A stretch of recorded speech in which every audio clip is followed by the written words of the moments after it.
Good morning. Again, good morning. Good morning. Good morning. Good morning, everyone. Good morning.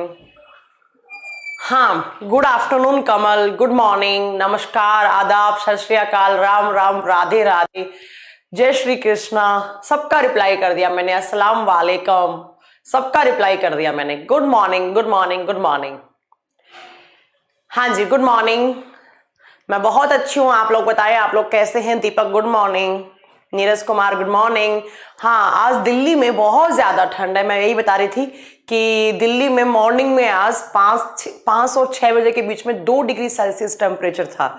तो बहुत बुरा हाल है। बस कैसे ना कैसे टीचर्स पहुंच रहे हैं स्टूडियो पे और क्लास लेने के लिए। बहुत ही ज्यादा ठंड है, तो आप लोग भी अपना ध्यान रखें, बहुत ज्यादा ठंड है। एंड प्रवीण कुमार, मैंने आपका कमेंट पढ़ लिया है। और ब्रदर मतलब आप अगर यूपी पुलिस में हैं तो बहुत अच्छा नोबल जॉब कर रहे हैं आप। देश की कंट्री, अपने कंट्री के लिए आप सर्व कर रहे हैं, तो बहुत अच्छा लगा मुझे सुन के। आप अच्छे से पढ़ाई करें और मैं आशा करती हूँ या मैं उम्मीद करती हूँ कि आप और ज्यादा अच्छा आप आगे पढ़कर बहुत अच्छी पोस्ट पे आप सिलेक्शन लेंगे। Good afternoon Manish Kashyap, good. अच्छा, सिरसा में भी 2 डिग्री सेल्सियस है। आज बहुत ठंड है, मुझे लगता है आज कुछ ज्यादा ही ठंड है। यहाँ पर भी बहुत ज्यादा ठंड है, दिल्ली में भी। बस कैसे ना कैसे स्टूडियो पहुंचे हैं हम। Good afternoon, good afternoon. Ma'am मेरा नाम भी लीजिए, सीमा दुर्दयास किलेकर, मैंने आपका नाम ले लिया है। राजस्थान में भी 2 डिग्री सेल्सियस है। अच्छा, हर जगह आज यही हाल चल रहा है। चलो, तो I think good morning, hi hello हो चुका है। तो मैं आपको ये बात बोल रही थी, क्या बात बोल रही थी? मैं बोल रही थी कि बच्चों आज अपनी जो क्लास है वो लास्ट क्लास है 2019 की। अब हम अगले साल में क्लास लेंगे आपकी। अगले साल का मतलब 2020 3 तारीख को क्लास होगा आज के बाद। आज आपका इस साल का लास्ट क्लास है जो आज बायोलॉजी का है। उसके बाद नेक्स्ट क्लास में हम अगेन केमिस्ट्री स्टार्ट करेंगे 1 वीक के लिए। And happy new year in advance सब लोग। मैम मैं आपसे पटना मिलने आया था पर आप मिली नहीं। अच्छा, मैं होंगी नहीं उस टाइम वहां पे। मैम इतनी सर्दी में कैसे पढ़ाओगे? अरे पढ़ा देंगे, डोंट वरी, कोई बात नहीं। राजस्थान में रीट के बारे में कुछ देखिए, अब नई साल में देखेंगे। अब बहुत काम किया है इस साल, इतना ज्यादा काम किया है कि अब 3-4 दिन का रेस्ट चाहिए हम सब लोगों को। तो हम सब लोग जा रहे हैं छुट्टियां मनाने हिमाचल। हम लोग जा रहे हैं हिमाचल, हिमाचल की बर्फ देखने जा रहे हैं हम सारी टाइम्स की टीम। कल जाएंगे, 2 या 3 बजे निकलेंगे और फिर हम लोग वापस आएंगे 2 तारीख को। पूरी टीम जा रही है हमारी, सारे टीचर्स, मतलब जो भी टीचर्स अवेलेबल हैं वो सारे जा रहे हैं। तो आप में से भी कोई हमें ज्वाइन करना चाहता है तो आ सकते हैं, आप भी चल सकते हैं हमारे साथ। And happy new year in advance. और एक बच्चा पूछ रहा है ma'am what is surprise for 2020? Surprise जो होगा, सरप्राइज हम आज या कल अनाउंस करेंगे। भरत सर पटना में है, वो आ जाते हैं। उसके बाद सोनू कुमार कह रहे हैं हम लोग तो 2020 में सिलेक्शन लेके ही रहेंगे। Yes, I like it bro, आपकी ये स्पिरिट ऐसे ही रखना, बहुत अच्छा लगा। मैम हमें भी ले चलो हिमाचल। आप सबका स्वागत है, कोई भी आ सकता है। हम लोग 3-4 गाड़ियां लेकर जा रहे हैं, तो जो जो आना चाहता है वो सब आ सकते हैं हमारे साथ। सुनील बोल रहे तारानगर में भी सेमिनार करवाओ। अरे वहां पर इतना बच्चा नहीं है, पहले आप टाइम्स का नाम तो फैलाओ, फिर करवाएंगे वहां पर भी सेमिनार। मैम हम नागौर से हैं। ओके, नागौर मतलब राजस्थान, ठीक है। Deepak Kumar, thank you so much and same to you. Ma'am बस अब सिलेक्शन होकर न्यू ईयर में आपको गिफ्ट देना चाहते हैं। यस, मुझे ऐसा लग रहा है। अच्छा, आज मॉर्निंग में सुबह सुबह मेरे पास एक बच्चे का मैसेज आया। उसने उत्तराखंड यूनिवर्सिटी में साइंस से टॉप किया है। तो बड़ा अच्छा लगा, सुबह सुबह मॉर्निंग बहुत अच्छी कर दी मुझे। हमारे मैनेजमेंट की टीम ने बताया कि मैम एक बच्चे का मैसेज आया है, आपसे बात करना चाहता है। इसने उत्तराखंड यूनिवर्सिटी में टॉप किया है। तो बड़ा अच्छा लगा, साइंस से बहुत एकदम दिल गदगद हो गया, बड़ी खुश हो गई मैं। मैम हम 2020 में सिलेक्शन लेकर ही रहेंगे। यस, आपका सिलेक्शन पक्का है, बस थोड़ा सा डिटरमाइंड होके आपको पढ़ना है, ठीक है। विनोद, यस आई नो बच्चा कि तारानगर शिक्षा नगरी है, बट अभी इतने बच्चे नहीं है ना वहां पर जो टाइम्स को जानते हो। तो सेमिनार करवाने का तो फायदा जब होता है ना, जब बहुत सारे बच्चे आए तो अच्छा लगता है। मैं करौली से हूँ, इसका मतलब राजस्थान के बच्चे बहुत सारे जुड़ रहे हैं। मैम मैंने पटवारी का बैच ले लिया है। ओके, पटवारी का बैच 8 या 9 तारीख से स्टार्ट करेंगे हम। मैम प्रयागराज आइए, प्रयागराज और जयपुर डेफिनेटली आएंगे हम जनवरी या फरवरी में आपके पास। मैम हम भी चलेंगे, आप बिल्कुल चल सकते हैं, आप सबका वेलकम है। आइए आप हमारे साथ चलिए हिमाचल, थोड़ी ठंडियों में रह के आते हैं हम लोग। तो फिर भी हम लोग 2 डिग्री सेल्सियस में हम लोग कम कपाने लग जाते हैं और बोल जाते हैं कि यार ये लोग 2 डिग्री सेल्सियस में इतना ज्यादा ठंड हो गया। पर जो लोग हिमाचल में रहते हैं तो वो पैनक्रियाज कौन सा जूस बनाती है? पैनक्रियाटिक जूस बनाती है। तो हिमाचल में बहुत ज्यादा ठंड है और हिमाचल मुझे बड़ा ही पसंद है क्योंकि वहां पर एकदम नेचुरल इतनी ग्रीनरी है, इतना नीट एंड क्लीन है और वहां के लोग बहुत सिंपल लोग हैं, तो बड़ा अच्छा लगता है। मैम इंदौर आइए, इंदौर आएंगे, बिल्कुल आएंगे। मैम हम जोधपुर से हैं। ओके अमृत सयोल, अगर आप जोधपुर से हैं तो जोधपुर में बहुत सारे बच्चों के बारे में, बच्चों को बताइए टाइम्स के बारे में। मैम हम टाइम्स का प्रचार कर रहे हैं। ओके ब्रदर विनोद, बहुत अच्छा लगा सुन के। मैम मेरा भी नाम ले लो ना प्लीज एक बार। पंकज सैनी, मैंने आपका नाम ले लिया है। Sumit Rawat, happy new year. Ma'am मैं यूपी आगरा से हूँ। ओके चलो, बहुत सारी जगह से हैं आप लोग, मतलब इतने सारे कमेंट आ रहे हैं। मैम मैं मुंबई से हूँ। अच्छा मुंबई से भी पढ़ रही है। हनुमानगढ़ से हूँ। ओके हनुमानगढ़ बहुत अच्छी जगह है, मेरा ननिहाल है हनुमानगढ़ में। मैम हिंदी में एंडोक्राइन सिस्टम की पीडीएफ नहीं है, कल डल गई है, श्याम तिवारी कल अपलोड कर दी गई है, आप देखिएगा बच्चा मिलेगा आपको। देवाशीष पांडा, गुड आफ्टरनून। मैम मैं किऊल से हूँ। किऊल कहाँ पे है? I don't know. पटना आएंगे तो हम जरूर मिलेंगे, बिल्कुल मिलिए आप धीरेन्द्र। मैम आपको भी happy new year, happy new year, happy new year. और मेरी बहुत सारी शुभकामनाएं आप लोगों के साथ है कि ये नया साल, मुझे लगता है कि टाइम सबसे ज्यादा सिलेक्शन देने वाला है। कल उसका यूपी टेट का रिजल्ट आया था तो हमने देखा था, यूपी टेट का ही हुआ था ना आई थिंक, तो बहुत सारे बच्चों का सिलेक्शन हुआ था, उसमें बहुत अच्छा लगा हमें। मैम मैं नीट की प्रॉब्लम बहुत है। अच्छा नीट के लिए हम अभी एग्जाम लाए अपना, बहुत सारे टीचर्स हैं हमारे साथ जो कोटा के टीचर्स हैं, बहुत मतलब बहुत सालों से उनके पास एक्सपीरियंस है, उन टीचर से हमारा कांटेक्ट हो रहा है, तो वो बहुत जल्दी टाइम्स के प्लेटफॉर्म से जुड़ेंगे, तो हम नीट का आईआईटी का इनका बैच भी बनाएंगे सिर्फ आप लोगों के प्यार से। बिहार में भी आइए। ओके ठीक है चलो। बहुत सारी, मैं बूंदी से हूँ, मतलब राजस्थान से बहुत सारे बच्चे हैं। बड़ा अच्छा लगता है मुझे जब जब एक होता है ना कि अपने स्टेट के बच्चे पढ़ रहे हो तो बहुत मजा आता है। बहुत सारे मैं जाती हूँ, यूपी जाती हूँ, बिहार जाती हूँ, तो बच्चे कहते हैं हम टाइम्स में पढ़ रहे हैं, हम टाइम्स में पढ़ रहे हैं। पर अब बहुत अच्छा लग रहा है मुझे आज कि राजस्थान के बच्चे बहुत सारे हैं। Happy new year. चलो हैप्पी न्यू ईयर बाद में करेंगे, कल यूट्यूब पे बने रहिए, ओके आशीर्वाद है बिल्कुल साथ में। सोनू कुमार बोल रहे हैं मैम नीट का, मैम नीट के लिए, अच्छा मैम एक रिक्वेस्ट है, टाइम्स कोचिंग में ऑनलाइन टेस्ट सीरीज कंडक्ट करवा। टेस्ट सीरीज आपको 2020 के फर्स्ट वीक में मिल जाएगी, टाइम्स की टेस्ट सीरीज मिल जाएगी। एक अलग से एप्लीकेशन होगा, वो आपको डाउनलोड करना होगा, उसमें सारे के सारे टेस्ट मिल जाएंगे आपको, सारे एग्जाम के लिए, बैंकिंग के लिए, रेलवे के लिए, एनटीपीसी के लिए, सीजीएल के लिए, सीपीओ के लिए, सबके लिए टेस्ट सीरीज। हम लोग पिछले 6 महीने से इसी पे काम कर रहे थे। ठीक है चलो अब पढ़ाई करते हैं, बहुत बातें हो गई हैं। मैम वीडियो रुक जाती है, एक तो दिल्ली में इतना ज्यादा इंटरनेट का प्रॉब्लम चल रहा है ना कि इसकी वजह से कुछ हो रहा होगा। भाई एक बार चेक कीजिए कि वीडियो तो नहीं चल, वीडियो रुक तो नहीं रही, किसी बैच में बच्चे बोल रहे हैं। मैम कल एमसीक्यू का बैच नहीं लिया, मैं बहुत तैयार थी, मैं 4 बार क्लास लेने आई एमसीक्यू के बैच की, बट चारों बार स्टूडियो में कुछ ना कुछ प्रॉब्लम और कल टेक्निकल बहुत ज्यादा फॉल्ट आ रहे थे। कोई बात नहीं, आज लूंगी वो कल वाली एमसीक्यू क्लास, डोंट वरी। चलो अब पढ़ाई करते हैं, बहुत बातें हो गई हैं बच्चों। तो आज हमारी क्लास किसकी है? बायोलॉजी की क्लास है। और बहुत सारे बच्चे बोलते हैं कि मैम ये बताइए ये लाइव क्लास है या रिकॉर्ड क्लास है, तो उन सब बच्चों के लिए मैं यहाँ पे डेट लिख देती हूँ, 28 और 12 एंड 19। और ये हमारे 2019 की, इस बैच में मेरी लास्ट क्लास होगी 2019 की। अब कुछ बच्चे समझ लेंगे मैम का सिलेबस हो गया, सिलेबस नहीं हुआ, इस वीडियो स्टॉप हो रहा है, एक सेकंड दीजिए मैं चेक करवाती हूँ। आप प्लीज चेक कीजिए एक बार, मेरा वीडियो बार बार स्टॉप क्यों हो रहा है?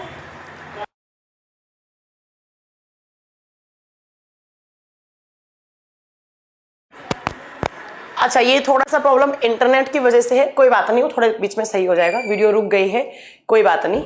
मैम मैं नए साल में आपको 20 बच्चे जोड़कर सरप्राइज दूंगा। अच्छा अरे वाह, चलो अब ओके है, ठीक है। वो एक्चुअली इंटरनेट का प्रॉब्लम है, वो हमारी साइड से नहीं है, अगर रुक रहा है तो थोड़ी देर में चल जाएगा, डोंट वरी। चलिए तो अब मुझसे कोई बच्चा नहीं पूछेगा ये रिकॉर्ड क्लास है या लाइव क्लास है, मैंने ऑलरेडी डेट लिख दी 28, 12, 19।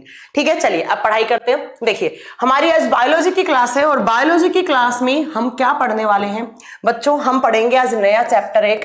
कल हमने ह्यूमन न्यूट्रिशन कंप्लीट किया था और आज पढ़ेंगे हम एक्सक्रीटरी सिस्टम। कौन सा सिस्टम? एक्सक्रीटरी सिस्टम, जिसको हिंदी में बोलते हैं उत्सर्जन तंत्र। एक्सक्रीटरी सिस्टम या हिंदी में जिसको कहा जाता है उत्सर्जन तंत्र। उत्सर्जन तंत्र, एक्सक्रीटरी सिस्टम या उत्सर्जन तंत्र। देखिए मैंने आपको बहुत सारे सिस्टम्स करवाए हैं और अगर नहीं भी करवाए हैं तो बाकी के करवाऊंगी। हमने पढ़ा एक सर्कुलेटरी सिस्टम, एक पढ़ा डाइजेस्टिव सिस्टम, एक पढ़ा होगा अपने रेस्पिरेटरी सिस्टम। अगर नहीं पढ़े तो सारे करवाऊंगी, डोंट वरी, एक एक करके सारे करवाऊंगी। देखिए पहले इस चैप्टर का मीनिंग क्या है, जब चैप्टर का मीनिंग पता लगेगा तो ये आगे पढ़ने में मजा आएगा।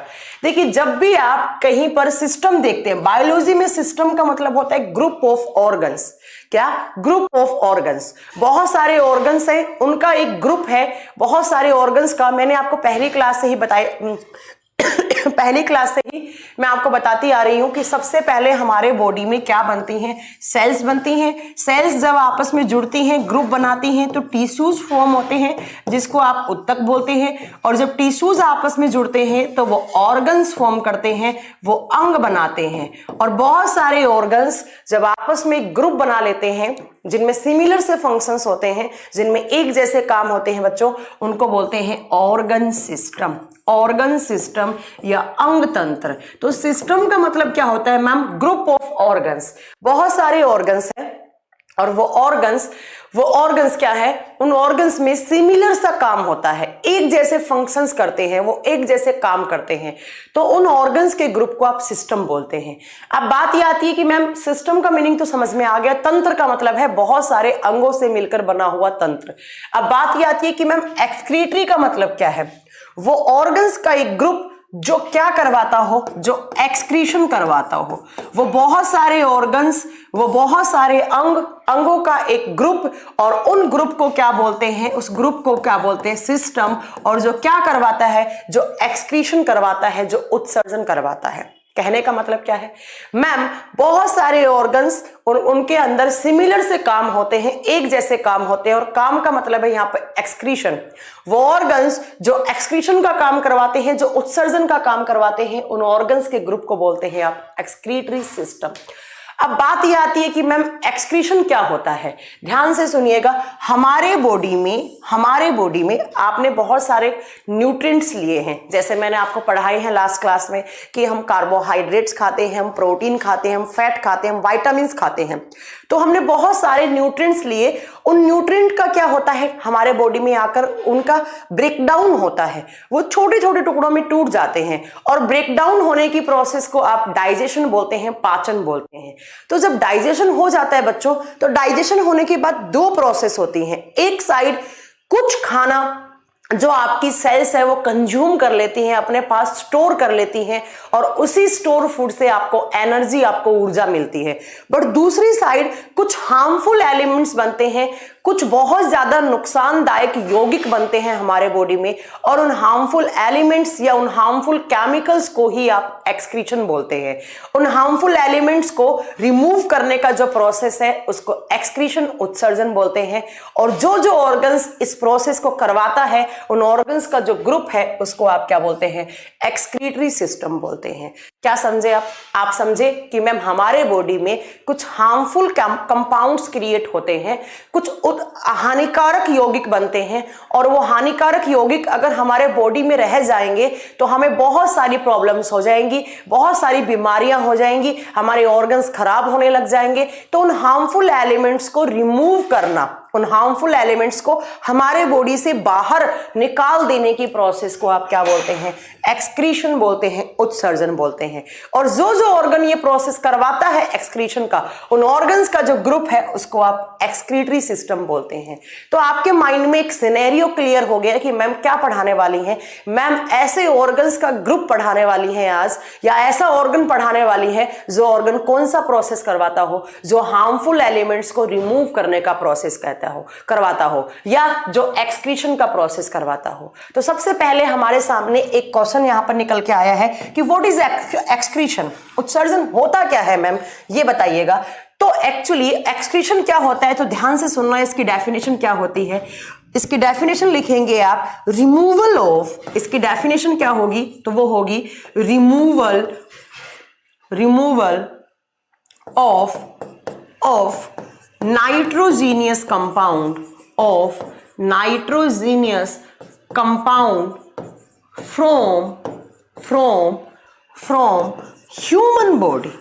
from human body is known as excretion, is known as excretion. Hindi medium वाले बच्चे क्या लिखेंगे कि मानव के शरीर से, मानव बोले तो मनुष्य, मानव के शरीर से नाइट्रोजन युक्त यौगिकों को बाहर निकालना, यौगिकों को बाहर करने की प्रोसेस या बाहर निकालना उत्सर्जन कहलाता है। बाहर निकालना उत्सर्जन कहलाता है। निकालना उत्सर्जन कहलाता है। क्या लिखा मैंने बोर्ड पे? मैंने लिखा, ध्यान से समझिए, मैंने लिखा कि रिमूवल ऑफ नाइट्रोजीनियस कंपाउंड्स लिखो from human body is known as excretion. हमारे बॉडी में जो हार्मफुल कंपाउंड्स बनते हैं ना बच्चों, वो किसकी फॉर्म में बनते हैं? एक बार सीजीएल के एग्जाम में क्वेश्चन आया, क्या क्वेश्चन आया कि ह्यूमन बॉडी में जो हार्मफुल एलिमेंट्स बनते हैं या जो हार्मफुल कंपाउंड्स बनते हैं वो किसकी फॉर्म में बनते हैं? आप बताएंगे वो नाइट्रोजीनियस कंपाउंड्स की फॉर्म में बनते हैं। तो हमारे बॉडी के लिए ये नाइट्रोजीनियस कंपाउंड्स बहुत ज्यादा नुकसानदायक होते हैं, बहुत ज्यादा हार्मफुल होते हैं। तो इनको रिमूव करना क्या कहलाता है बच्चों? एक्सक्रीशन कहलाता है। और जो ऑर्गन करवाते हैं वो एक्सक्रीटरी सिस्टम के अंडर में आते हैं, और यही हमें पढ़ना है। अब आपके दिमाग में पक्का दूसरा क्वेश्चन क्या आ रहा होगा कि व्हाट इज नाइट्रोजीनियस कंपाउंड? ये कौन कौन से नाइट्रोजीनियस कंपाउंड है जिनको आप रिमूव करने की बातें कर रही हैं मैम? ये कौन कौन से नाइट्रोजीनियस कंपाउंड्स हैं जिनको आप रिमूव करवा रही हैं बॉडी से और जो आप हार्मफुल बता रही हैं? तो बच्चों याद रखिएगा कि हमारे बॉडी में मेनली 4 टाइप के नाइट्रोजीनियस कंपाउंड बनते हैं। कौन कौन से? तो इसी के आगे आप लिखेंगे कि in human body 4 types of nitrogenous compounds are present.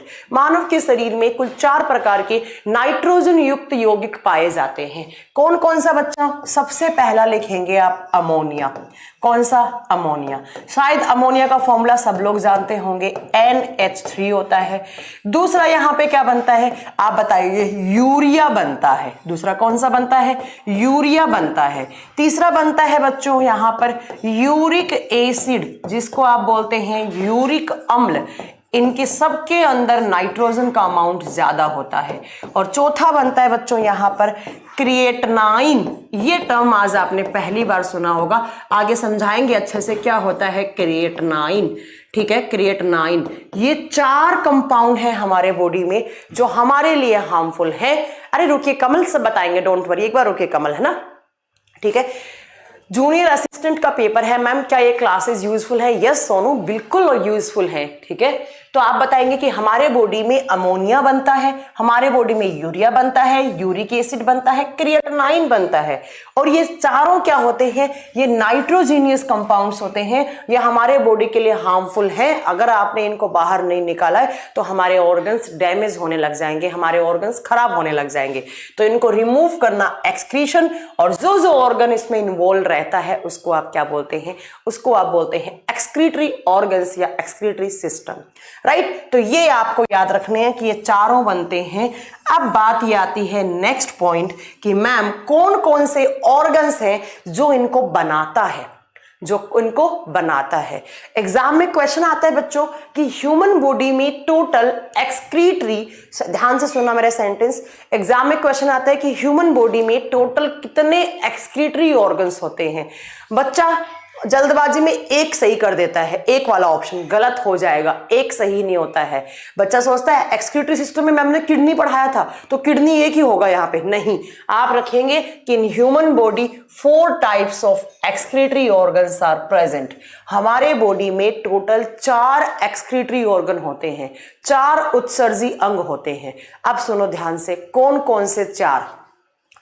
What is creatinine? थोड़ा सा पेशेंस रखा करें प्लीज, आप पहले कमेंट ना करें, मैं सब बताऊंगी क्रिएटिनाइन क्या होता है, सारा कुछ बताऊंगी। ठीक है, हमारे बॉडी में 4 एक्सक्रीटरी ऑर्गन्स होते हैं। कौन कौन से बच्चों? ध्यान से सुनना। सबसे पहला होता है लीवर, जिसको आप यकृत बोलते हैं।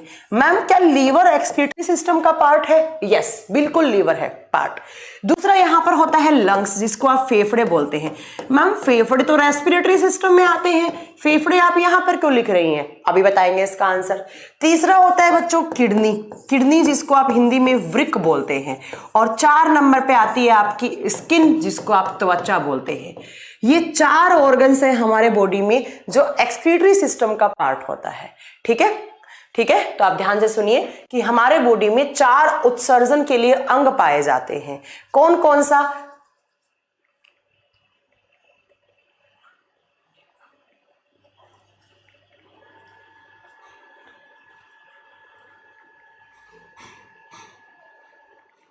ठीक है, प्रभाकर कुमार कौन सी थ्योरी? लैब्स थ्योरी, क्या बोल रहे हैं आप? ठीक है, देखिए तो हमारे बॉडी में 4 एक्सक्रीटरी ऑर्गन्स होते हैं। अब बात ये आती है कि मैम ये क्या क्या रिमूव करते हैं जो आपने इसको पार्ट बनाया है, जो आपने इनको पार्ट बनाया यहां पर एक्सक्रीटरी सिस्टम का। देखो कौन कौन सा। सबसे पहला बच्चों एग्जाम में क्वेश्चन आता है कि यूरिया का फॉर्मेशन कौन करता है, और वहां पर ऑप्शन में बच्चों, वहां पर ऑप्शन में एक होता है यूरिया का फॉर्मेशन कौन करता है, तो एक आएगा लीवर, एक आएगा किडनी, बाकी 2 अदर ऑप्शन होंगे। याद रखिएगा कि हमारे बॉडी में यूरिया का फॉर्मेशन कौन करता है? लीवर। दूसरा, कभी एग्जाम में क्वेश्चन आए हमारे बॉडी में अमोनिया का निर्माण कौन करता है, तो भी आंसर क्या होगा? लीवर। इसी साल का एनडीए के पेपर उठाकर देखना, एनडीए के पेपर में क्वेश्चन आया था कि हमारे बॉडी में या ह्यूमन बॉडी में यूरिया का फॉर्मेशन कौन करता है, तो वहां पर आपको लीवर सही करना था। दूसरा, फेफड़े किसको एक्सक्रीट आउट करते हैं? ध्यान से सुनिएगा, फेफड़ों का काम होता है कार्बन डाइऑक्साइड को आउट करना और ऑक्सीजन को इन करना। बताया है मैंने कि फेफड़ों का काम क्या होता है? कार्बन डाइऑक्साइड जो हमारे बॉडी में बनती है ग्लूकोज के ब्रेकडाउन से। कार्बन डाइऑक्साइड कैसे बनती है? जब ग्लूकोज का ब्रेकडाउन कौन करता है? ऑक्सीजन। जब ऑक्सीजन ग्लूकोज का ऑक्सीडेशन करता है तो कार्बन डाइऑक्साइड प्लस पानी और प्लस एटीपी बनता है। तो मैम ये कार्बन डाइऑक्साइड कौन रिमूव करता है? फेफड़ा रिमूव करता है। ठीक है, CO2 आउट करना, ऑक्सीजन इन करना। बच्चों मैं आपको बता दूं, हमारे बॉडी से अगर CO2 आउट नहीं होगी तो हमारे बॉडी में ये कार्बन डाइऑक्साइड, हमारे बॉडी में पानी होता ही है, ये पानी के साथ जुड़ जाएगी, H2O CO2 जब जुड़ते हैं तो वो एक एसिड का फॉर्मेशन करते हैं। कौन सा एसिड?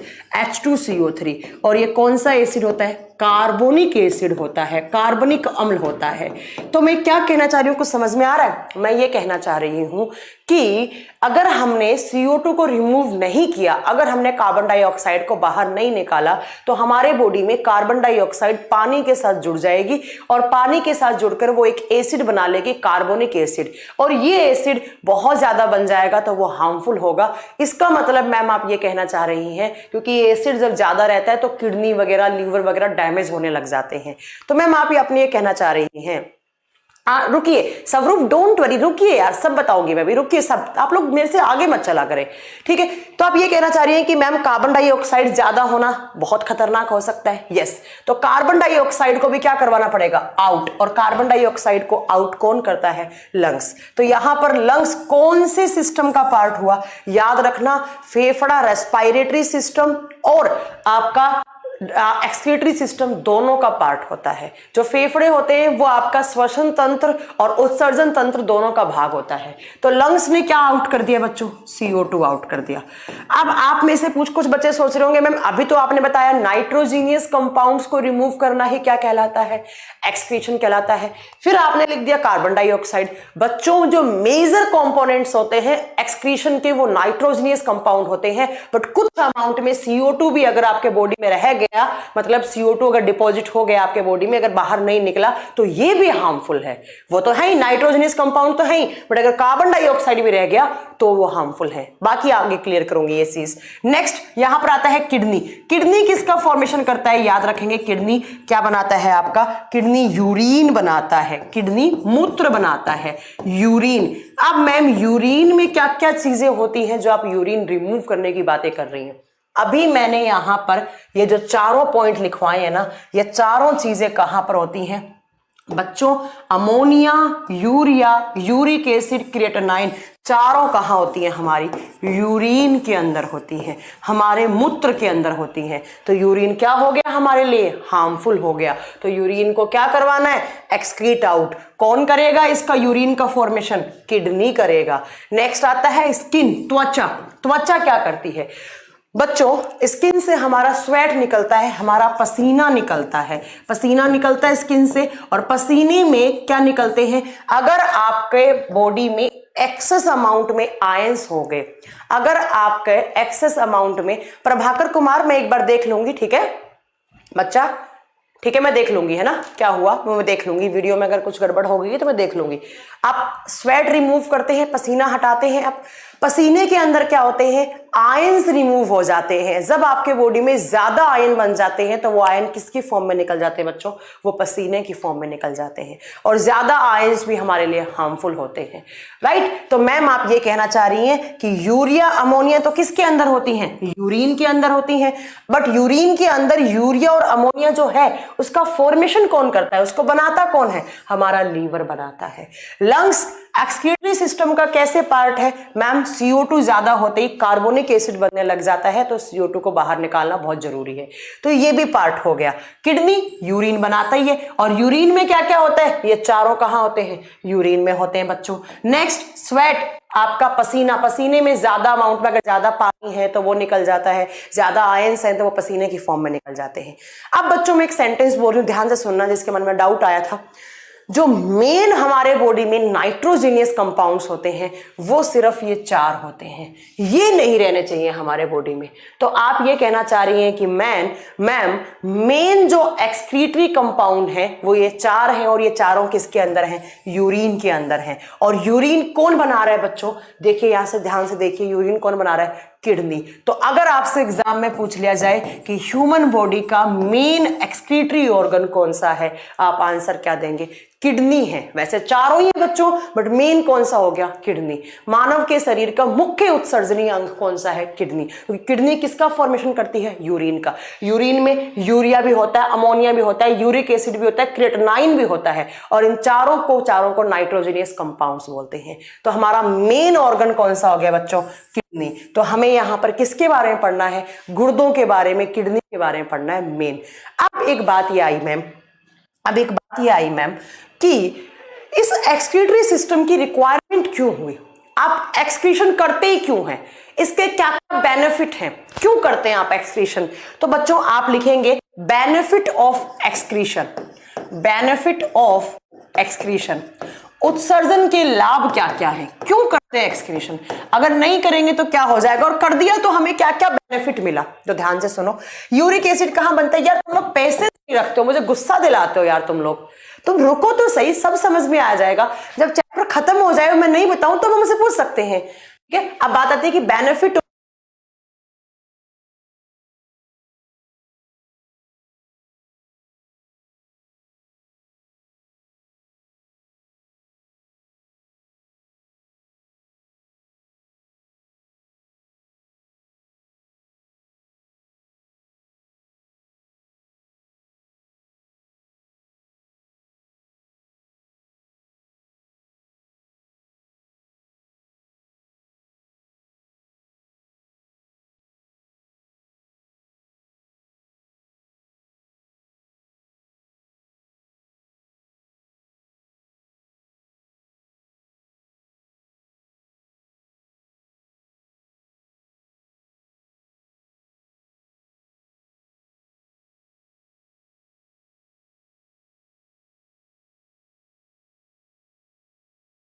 आगे साउंड, डोंट वरी, आगे साउंड। चलो सुनो, ध्यान से सुनो।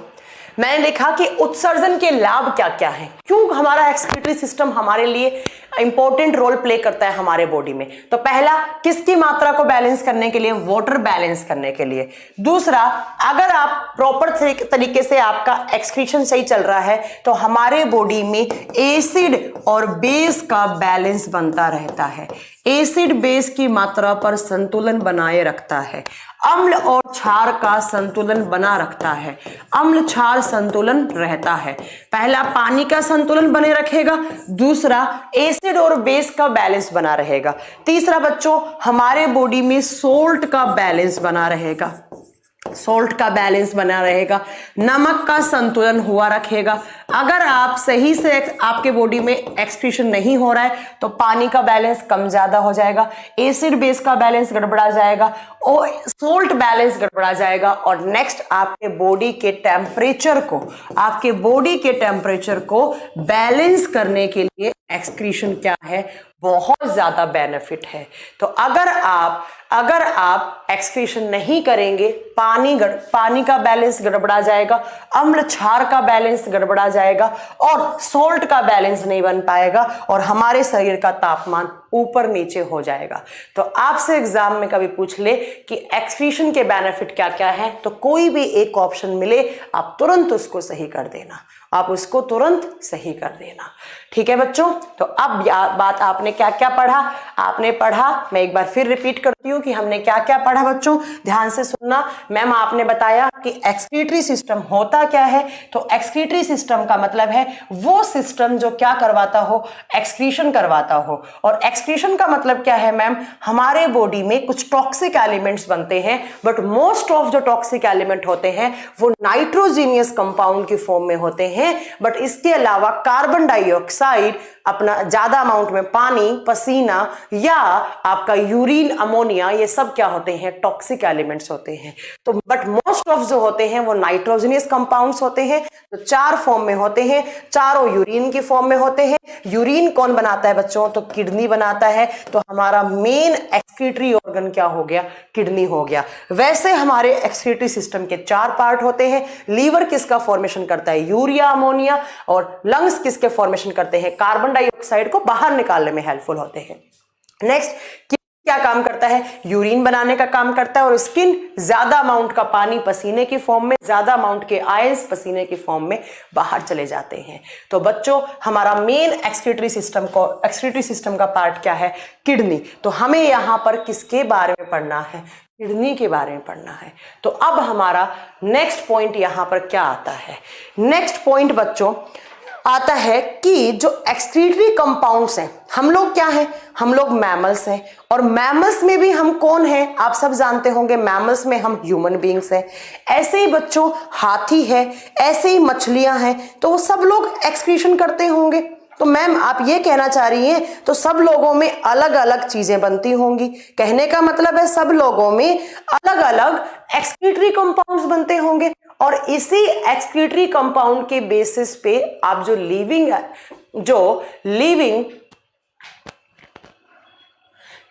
ऑर्गेनिजम्स होते हैं वो 4 किंगडम में डिवाइड करते हैं, 4 पार्ट में डिवाइड करते हैं। ध्यान से सुनना, आप ध्यान से सुनना मैं क्या बोल रही हूं कि जो एक्सक्रीटरी कंपाउंड्स हैं उसके आधार पर, on the basis of excretory compounds, living organisms are divided into 4 groups. Living organisms are divided into 4 groups. क्या मतलब हो गया, डिवाइडेड into 4 ग्रुप्स, कि अलग अलग जीव का उत्सर्जनी पदार्थ अलग अलग होता है। ठीक है, तो कहने का मतलब है अलग अलग जीव में एक्सक्रीटरी कंपाउंड्स अलग अलग बनते हैं और उसके बेसिस पर आप जीवों को कितने समूह में बांटते हैं, 4। ये आपसे कोई नहीं पूछेगा कौन कौन से ग्रुप, बट एग्जाम्पल हमेशा पूछे जाते हैं। कौन कौन से ग्रुप, तो ध्यान से सुनना। सबसे पहला आपको यहां पर क्या लिखना है, सबसे पहला लिखना है अमोनोटैलिक। अमोनोटैलिक सेम नाम हिंदी में होगा अमोनोटैलिक। अमोनोटैलिक कहने का मतलब है ऐसे जीव जिनका एक्सक्रीटरी कंपाउंड किसकी फॉर्म में हो, अमोनिया की फॉर्म में हो। ऐसे जीव जिनका उत्सर्जी पदार्थ में सबसे ज्यादा अमाउंट किसका हो, अमोनिया को। उनको कौन से ग्रुप में रखेंगे, उनको अमोनोटैलिक में रखेंगे। आपसे एग्जाम में इसके एग्जाम्पल पूछे जाएंगे कि जरा बताइए अमोनोटैलिक ऑर्गेनिजम्स के एग्जाम्पल क्या होते हैं, तो आप बताएंगे अमोनोटैलिक में आती है फिश, मछली। अमोनोटैलिक में आती है ऑक्टोपस, ऑक्टोपस को ऑक्टोपस बोलते हैं, या अमोनोटैलिक में वो जीव आते हैं जो कहाँ रहते हैं, पानी में। एक्वेटिक एनिमल्स, एक्वेटिक ऑर्गेनिजम्स आते हैं, जलीय जीव आते हैं। कौन से जीव? जो जल में रहते हैं। उनका एक्सक्रीटरी कंपाउंड किसकी फॉर्म में होता है बच्चों? उनके जो भी वो चीज रिमूव करते हैं उसमें किसका अमाउंट ज्यादा होता है? अमोनिया। तो उसको कहां रख दिया हमने? अमोनोटैलिक में रख दिया। आपसे पूछा जाए कि जो मछलियां हैं उनका एक्सक्रीटरी कंपाउंड के आधार पर उनको कौन से ग्रुप में रखोगे? आप क्या बताओगे? हम उनको अमोनोटैलिक में रखेंगे। दूसरा आता है बच्चों यहां पर यूरियोटैलिक। दूसरा कौन सा आता है? यूरियोटैलिक। ध्यान से सुनिएगा, दो टर्म एक जैसे हैं। यूरियोटैलिक, सेम नाम हिंदी में है यूरियोटैलिक। ऐसे जीव जिनके एक्सक्रीटरी एलिमेंट्स में सबसे ज्यादा अमाउंट किसका हो? सबसे ज्यादा अमाउंट यूरिया का हो, उसको बोलते हैं यूरियोटैलिक। इसका एग्जाम्पल, सबसे अच्छा एग्जाम्पल ह्यूमन बीइंग्स। हम लोग किस में आते हैं? हम लोग यूरियोटैलिक्स में आते हैं। कहने का मतलब जो भी चीज हम रिमूव करते हैं उसमें सबसे ज्यादा अमाउंट किसका होता है? यूरिया का होता है। ठीक है, नेक्स्ट आता है बच्चों यूरिकोटैलिक। कौन सा? यूरिकोटैलिक। नेक्स्ट लिखो, यूरिकोटैलिक। वो यूरियोटैलिक था, ये है यूरिकोटैलिक। सेम नाम हिंदी में बोलेंगे यूरिकोटैलिक। को लगते ही यूरिक एसिड बन जाएगा। ऐसे जीव जिनका एक्सक्रीटरी कंपाउंड किसकी फॉर्म में हो? यूरिक एसिड की फॉर्म में हो, यूरिक अम्ल का अमाउंट ज्यादा हो उनके एक्सक्रीटरी कंपाउंड में, उनको कौन सी कैटेगरी में रखेंगे? यूरिकोटैलिक में रखेंगे। अब यूरिकोटैलिक में कौन आते हैं? इसका एग्जाम्पल आप लिखेंगे बर्ड्स। जितने भी उड़ने वाले पक्षी होते हैं, जैसे आपने देखा होगा मोर हो गया, कबूतर हो गया, चिड़िया हो गई, ये सब क्या रिमूव करते हैं? ये सब यूरिक एसिड रिमूव करते हैं। राइट, चलो चौथी कैटेगरी कौन सी है? चौथी कैटेगरी आती है गुआनोटैलिक। कौन सी? गुआनोटैलिक। हिंदी में गवानोटैलिक कहा जाता है, गवानोटैलिक। कहने का मतलब ऐसे ऑर्गेनिजम्स जिनका एक्सक्रीटरी कंपाउंड किसकी फॉर्म में हो? ग्वानिन की फॉर्म में हो। अब बच्चों आपको मैंने चिल्ला चिल्ला के पढ़ाया था डीएनए में ATCG। G फॉर क्या था? ग्वानिन। और ग्वानिन क्या था? ग्वानिन था मैम नाइट्रोजीनियस बेस। और मैंने यही तो बताया, नाइट्रोजीनियस कंपाउंड्स को रिमूव करना क्या कहलाता है? एक्सक्रीशन कहलाता है। तो जो जिनके एक्सक्रीटरी कंपाउंड्स में ग्वानिन का अमाउंट ज्यादा हो, इसको स्टार करके लिखना, बहुत बार इसके एग्जाम्पल पूछे हैं, उसको क्या बोलेंगे? गुआनोटैलिक बोलेंगे। और इसका एग्जाम्पल क्या आता है? इसका एग्जाम्पल आता है, पहला है मकड़ी, स्पाइडर, मकड़ी। दूसरा है स्कॉर्पियन, बिच्छू। एग्जाम में बहुत बार पूछा है कि बिच्छू जो होते हैं, जो स्कॉर्पियन जो होते हैं, उनका एक्सक्रीटरी कंपाउंड किसकी फॉर्म में होता है? ग्वानिन की फॉर्म में। ग्वानिन क्या है? एक नाइट्रोजीनियस बेस है, एक नाइट्रोजन युक्त क्षार है, और ये ऑर्गेनिजम्स क्या कहलाते हैं? गुआनोटैलिक कहलाते हैं। तो कहने का मतलब मैम नाइट्रोजीनियस बेस के आधार पर लिविंग ऑर्गेनिजम्स को 4 कैटेगरी में डिवाइड करोगे। अगर पूछे आपसे कि अमोनिया कौन रिलीज करते हैं? मछली, ऑक्टोपस, जीव जंतु जो पानी के अंदर रहते हैं। यूरियोटैलिक, आप इसका एग्जांपल लिख सकते हैं human beings and animals. Animals का मतलब है जानवर, गाय, भैंस, घोड़ा, बकरी, ये सब क्या रिमूव करते हैं? यूरिया। तीसरा यूरिकोटैलिक, जो यूरिक एसिड रिमूव करते हैं। कौन? उड़ने वाले पक्षी जो आसमान में उड़ते हैं। गुआनोटैलिक, मकड़ी एंड बिच्छू। तो ये 4 टाइप के एक्सक्रीटरी कंपाउंड्स होते हैं, ammonia, urea, uric acid and guanine. Right, चलो ये बात होगी मैम लिविंग ऑर्गेनिजम्स को कितने कैटेगरी में आप डिवाइड करते हैं, ये आपको समझ में आ गया। अब बात आती है बच्चों कि हमारे बॉडी में वो कौन सा ऑर्गन है जो एक्सक्रीशन के लिए मेन ऑर्गन माना जाता है, and that is kidney. Kidneys are responsible for the excretion in human body. तो अब हमें क्या पढ़ना है बच्चों? हमें पढ़ना है किडनी के बारे में। तो अब आपकी हेडिंग क्या होनी चाहिए? किडनी। किडनी को हिंदी में क्या बोलते हैं? किडनी को हिंदी में वृक्क कहा जाता है, बट अपने कॉमन लैंग्वेज में हम गुर्दे भी बोलते हैं, तो आप गुर्दे भी लिख सकते हैं। ठीक है, हमारा मेन कौन सा हो गया बच्चों, किडनी हो गया। तो हमें तो यहाँ पर किसके बारे में पढ़ना है, मेन डिटेल में हमें यहाँ पर किडनी के बारे में पढ़ना है। सबसे पहला क्वेश्चन आता है कि साइंस की वो कौन सी ब्रांच है जिसमें आप किडनी के बारे में स्टडी करते हो, डिटेल में स्टडी करते हो। ठीक है, यूरिन में यूरिया ज्यादा या अमोनिया। कमल रुकिए यार, जब मैं यूरिन के कॉन्स्टिट्यूएंट्स लिखवाऊंगी तब सब लिखवाऊंगी यार, तुम लोग आगे मत चला करो, टीचर से आगे मत चला करो, सब लिखवाऊंगी कि यूरिन में पानी कितना होता है, यूरिया कितना होता है, यूरिक एसिड कितना होता है, अमोनिया कितना होता है, क्रेटिनाइन कितना होता है, सब लिखवाऊंगी, डोंट वरी, है ना, परसेंटेज भी लिखवाऊंगी। सबसे पहला साइंस की वो ब्रांच जिसमें हम किडनी के बारे में स्टडी करते हैं, किडनी के बारे में अध्ययन करना नेफ्रोलॉजी कहलाता है। To study about kidney is known as nephrology. और जो किडनी स्पेशलिस्ट डॉक्टर होते हैं उनको आप नेफ्रोलॉजिस्ट कहते हैं। डॉक्टर के एंड में IST लग जाता है और डॉक्टर बन जाता है वो। ठीक है, चलो नेक्स्ट पॉइंट आता है बच्चों कि जो किडनी है उनका कलर कैसा होता है। नेचुरल कलर पूछ रही हूं मैं, किडनी खराब वराब होने के बाद तो अलग हो जाता है। नेचुरल किडनी का, प्राकृतिक किडनी का जो कलर होता है वो रेडिश ब्राउन कलर की होती है। कभी नेट पे डायग्राम देखना, रेडिश ब्राउन कलर की दिखेंगी आपको किडनी।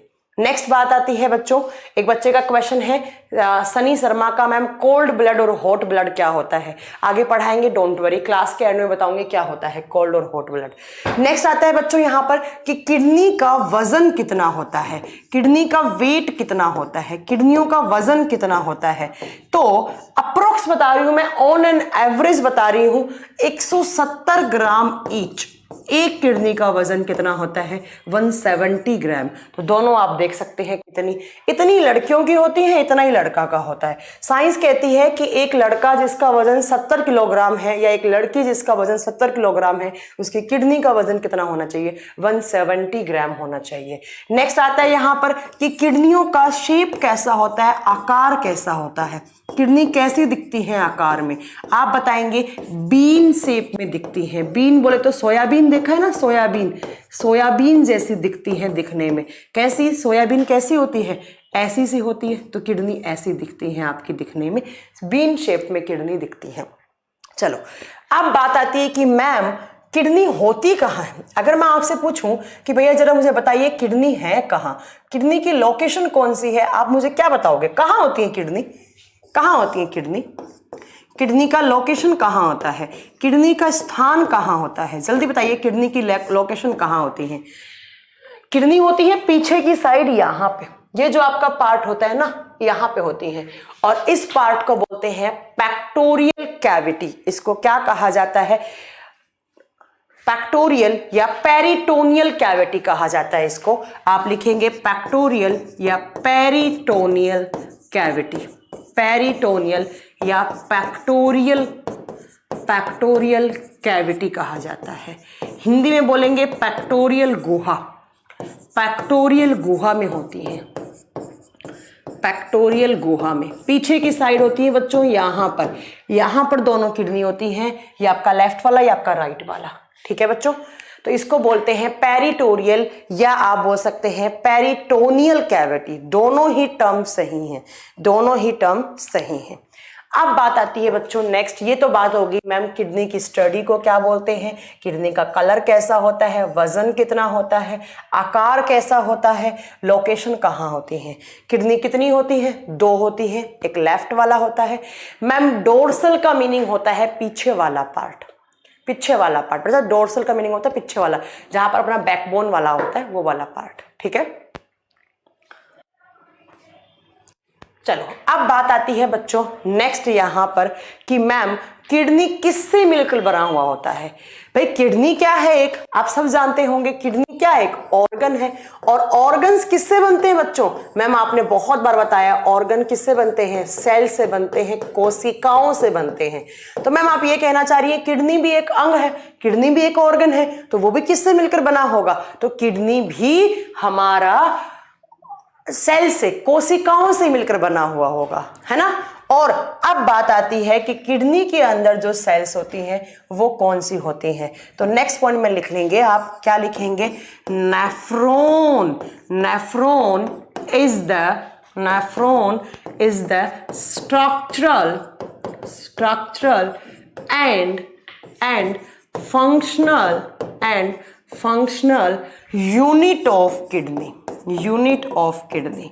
और नेफ्रॉन को हिंदी में कहा जाता है वृक्काणु, वृक्काणु या आप नेफ्रॉन ही लिखो, हिंदी में सेम ही नाम है, वृक्काणु या नेफ्रॉन को किडनी का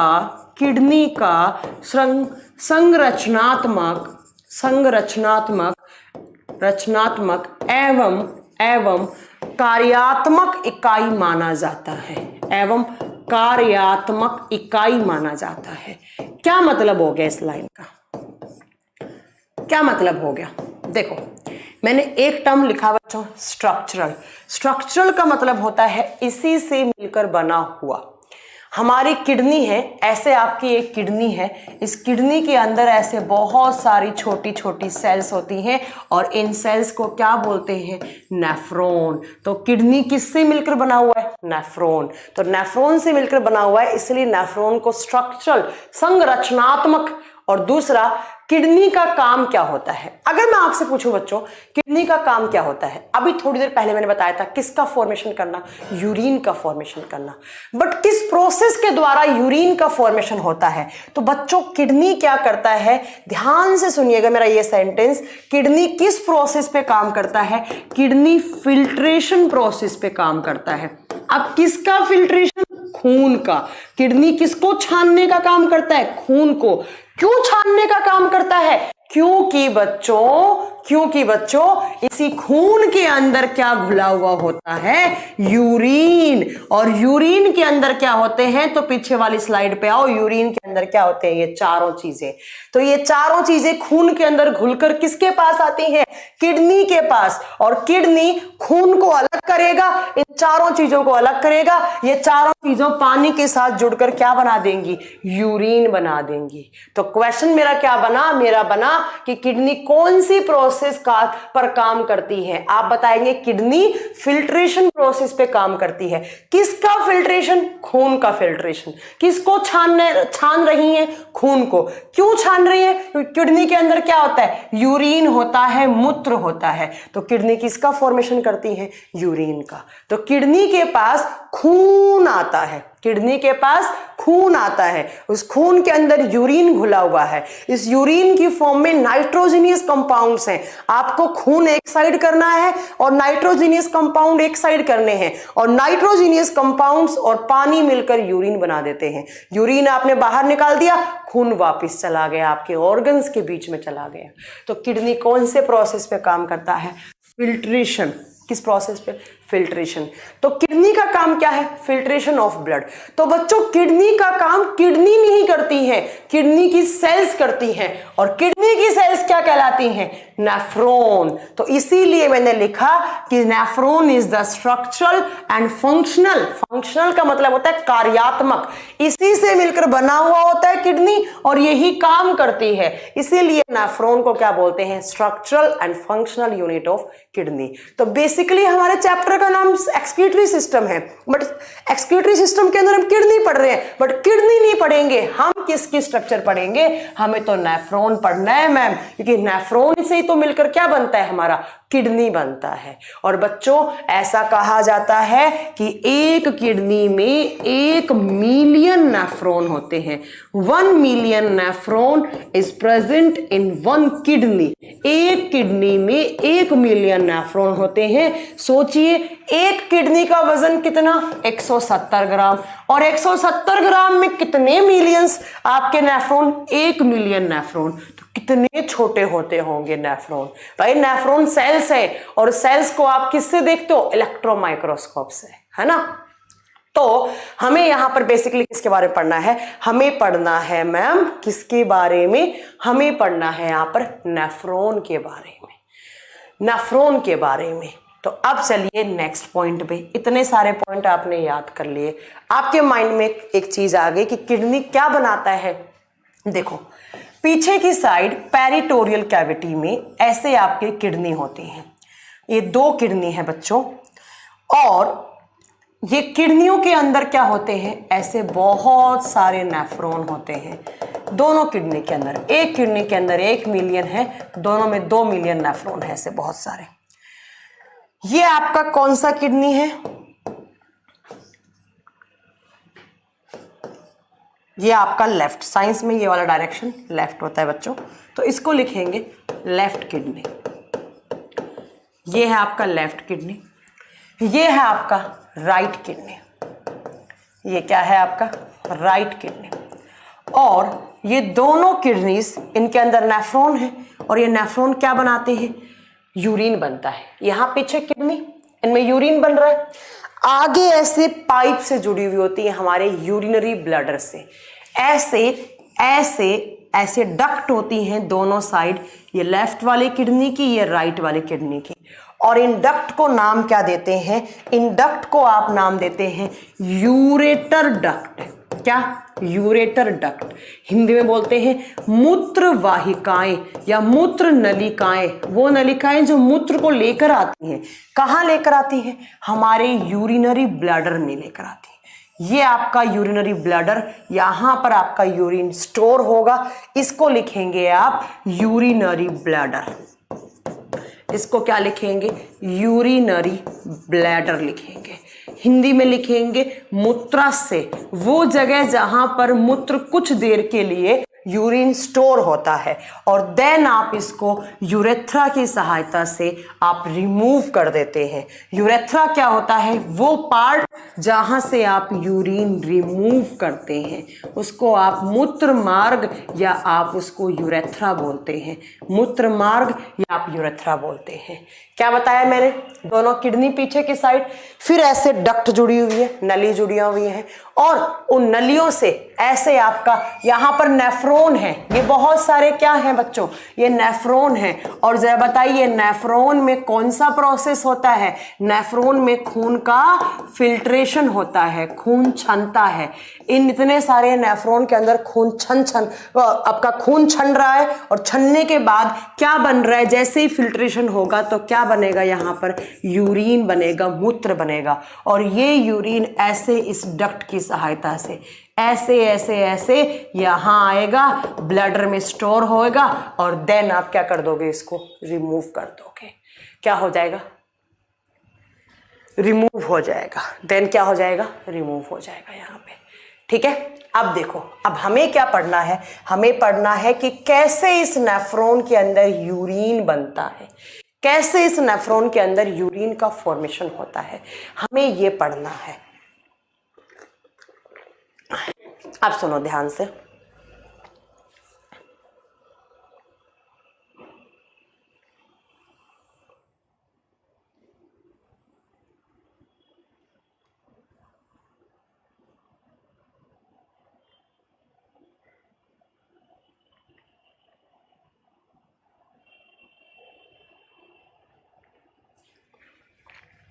ओके अभी मीना, अब इस डायग्राम को आपको ऐसे ही माइंड में इमेज क्लियर करनी है इसकी। अब हम पढ़ेंगे बच्चों एक नेफ्रॉन की स्ट्रक्चर। किसकी स्ट्रक्चर? हम पढ़ेंगे एक नेफ्रॉन की स्ट्रक्चर। तो आप ऊपर लिखेंगे structure of nephron, structure of nephron. एक कह रहे हैं मैम डिजिटल डायग्राम से बहुत अच्छा समझ में आता। कोई बात नहीं, मैं डिजिटल डायग्राम एंड में दिखा दूंगी आप।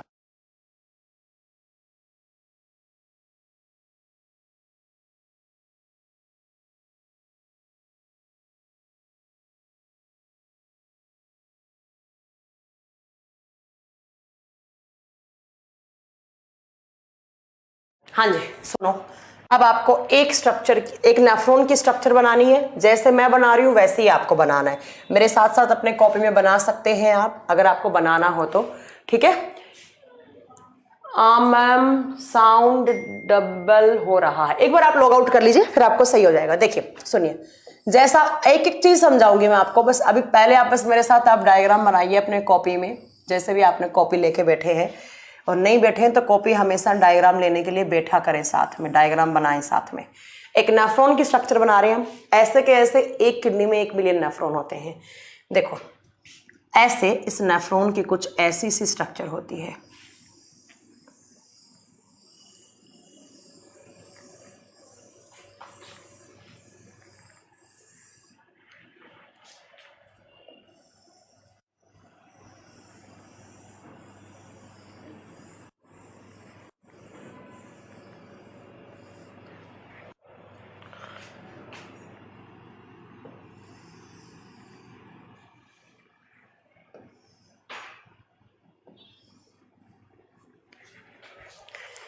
कि आपके एक नेफ्रॉन की कुछ ऐसी सी स्ट्रक्चर होती है, ऐसे।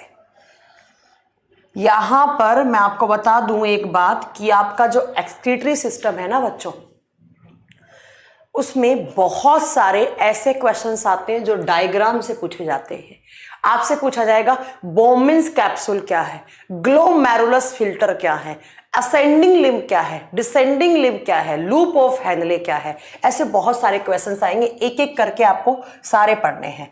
देखो सबसे पहला, ये जो मैंने ऊपर एक नली सी बनाई है ना, ये सबसे पहले ये आने वाली नली है, इसको कहा जाता है साइंस में एफरेंट आर्टरी।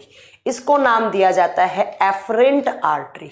ध्यान से सुनना, इसको नाम दिया जाता है एफरेंट आर्टरी।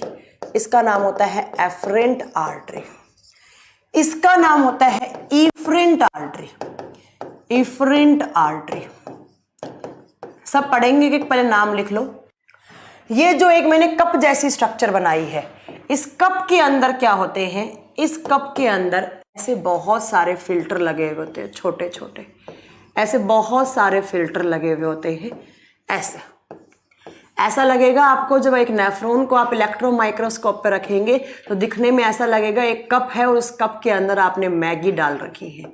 ऐसे बहुत सारे फिल्ट्रेशन मिलेंगे आपको, छोटे छोटे ऐसा फिल्टर मिलेगा आपको। और ये जो कप जैसी स्ट्रक्चर बनाई है ना बच्चों मैंने, है ना, इसको कहा जाता है Bowman's capsule.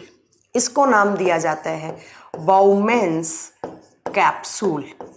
Bowman's capsule Hindi में नाम देते हैं बोमेन संपुट। हिंदी में इसका नाम होता है बोमेन संपुट। ये जो मैंने लास्ट वाला डक्ट बनाया है, इसको कहा जाता है कलेक्टिंग डक्ट। इसको बोलते हैं कलेक्टिंग डक्ट, जहां पे यूरिन आता है यहां से छन के। हिंदी में बोलते हैं संग्रहित नलिका, संग्रहित नलिका। उसके बाद ये जो मैंने झूला सा बनाया ना बीच में, ये झूला, इस झूले को नाम देते हैं बच्चों लूप ऑफ हेनले। क्या नाम देते हैं? लूप ऑफ हेनले का नाम दिया जाता है इसको, लूप ऑफ हेनले। और हिंदी में बोलते हैं हेनले का झूला। हेनले का झूला, झूला है ये, झूले जैसा बना हुआ है। ये जो मैंने ऑरेंज कलर से ये जो मैगी सी बनाई है ना, ये मैगी नहीं होती बच्चों, इसका नाम होता है ग्लोमेरुलस फिल्टर। इसको बोलते हैं glomerulus filter. Glomerulus filter, filter लगे हुए होते हैं। अब सुनिएगा ध्यान से, नेक्स्ट मेरा पॉइंट, ये जो मैंने ऐसे यू बनाए ना ऊपर वाले, ऐसे ऐसे उल्टा, ऐसा यू, उल्टा यू बन रहा है ना, देखो एक ये बन रहा है, एक ये बन रहा है, एक बन रहा है। तो इस यू वाले पार्ट को नाम देते हैं आप पीसीटी। एग्जाम में यही आता है, पीसीटी का फुल फॉर्म पूछेगा। कभी आपने देखा है कोई इंसान बोलता है मेरी पीसीटी में स्टोन हो गया है? कभी नहीं सुना? इस पीसीटी का फुल फॉर्म क्या होता है? इसका फुल फॉर्म होता है प्रोक्सिमल कन्वोलेटेड ट्यूब्यूल। एक होता है ट्यूब, एक होता है ट्यूब्यूल। ट्यूब का छोटा, इतना छोटी डक्ट जो इलेक्ट्रॉन माइक्रोस्कोप से दिखेगी, इतनी छोटी डक्ट, इतनी छोटी ट्यूब जो इलेक्ट्रॉन माइक्रोस्कोप से दिखती है, उसको बोलते हैं पीसीटी या ट्यूब्यूल। अब ये जो पीछे वाला है, ये वाला जो सीधा यू बन रहा है, ये वाला पार्ट, इसको बोलते हैं डीसीटी और इसका फुल फॉर्म होता है डिस्टल कन्वोलेटेड। ठीक है, इसको बोलते हैं distal convoluted tubule. Distal convoluted tubule. आप अगेन सुनो, दो नाम और पढ़ने हैं आपको, है ना मैम? हेनले, हाँ ये साइंटिस्ट के नाम है बच्चों, ये सारे के सारे साइंटिस्ट के नाम है। अभी बताएंगे, अभी रुक तो जाइए यार, सारे के सारे साइंटिस्ट के ही नाम होते हैं। अब सुनो ध्यान से, ये जो पीसीटी है इसके दो पार्ट रहते हैं। मैं अलग कलर से दिखा रही हूं आपको, ग्रीन कलर से। ये जो पीसीटी है, इसमें ये वाला जो पार्ट है, इस पार्ट को बोलते हैं, इस पार्ट को बोलते हैं, यहां लिखेंगे हम, इसको नाम दिया जाता है डिसेंडिंग लिम्ब। इसका नाम होता है डिसेंडिंग लिम्ब। थोड़ा सा स्पेलिंग गलत हो गया, DESCEN, DESCENDING, डिसेंडिंग लिम्ब। और ये जो ऊपर वाला होता है इसको दिया जाता है असेंडिंग लिम्ब। बच्चों अगर इतने नाम याद हो गए ना, नेफ्रॉन की स्ट्रक्चर 1 मिनट में याद हो जाएगी। सब बताऊंगी अभी, डोंट वरी, एक एक करके वापस सब बताऊंगे, है ना।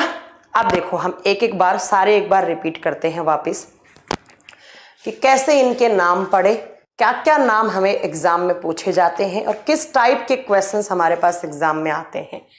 देखो मैंने क्या बताई, ये एक नेफ्रॉन की स्ट्रक्चर है बच्चों। एक बार और बताऊंगी, ध्यान से सुनिएगा। सबसे पहला मैंने बनाया यहां पर 2 ऐसे नली बनाई। मैंने बोला किडनी का काम क्या होता है, ब्लड को फिल्टर करना। और ब्लड को फिल्टर क्यों करते हैं, ब्लड के अंदर क्या होते हैं बच्चों, ब्लड के अंदर मैम सब कुछ घुला हुआ होता है। आपने बताया ब्लड के अंदर ग्लूकोज होता है, याद करो मेरी पहली क्लास। सब कुछ कहाँ घुला हुआ है, खून के अंदर। ग्लूकोज कहाँ है, खून के अंदर।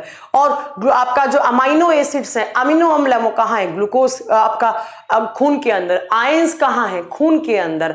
आपका पानी कहाँ है, खून के अंदर। और नाइट्रोजीनियस कंपाउंड भी कहाँ है, खून के अंदर। तो भैया नाइट्रोजीनियस कंपाउंड क्या होते हैं, हार्मफुल। तो उनको क्या करना पड़ेगा, सेपरेट करना पड़ेगा, उनको अलग करना पड़ेगा।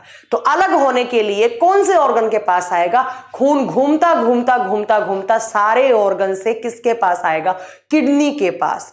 किडनी की स्ट्रक्चर क्या हो, किडनी की स्ट्रक्चरल एंड फंक्शनल यूनिट क्या होती है, नेफ्रॉन। तो किडनी में नेफ्रॉन होते हैं, तो खून घूमता घूमता किसके पास आएगा, नेफ्रॉन के अंदर। नहीं समझ में आया, रुक जाओ मैं बताती हूं खून के अंदर क्या क्या होता है, ध्यान से सुनना। ब्लड के अंदर क्या क्या चीजें होती हैं, ब्लड के अंदर होता है सोल्ट, सोल्ट का मतलब क्या है, NaCl। ब्लड के अंदर क्या होते हैं, आयंस, आयंस का मतलब कैल्शियम, मैग्नीशियम, फास्फोरस, सल्फर, जो भी आपके ब्लड के अंदर आयंस होते हैं वो होते हैं।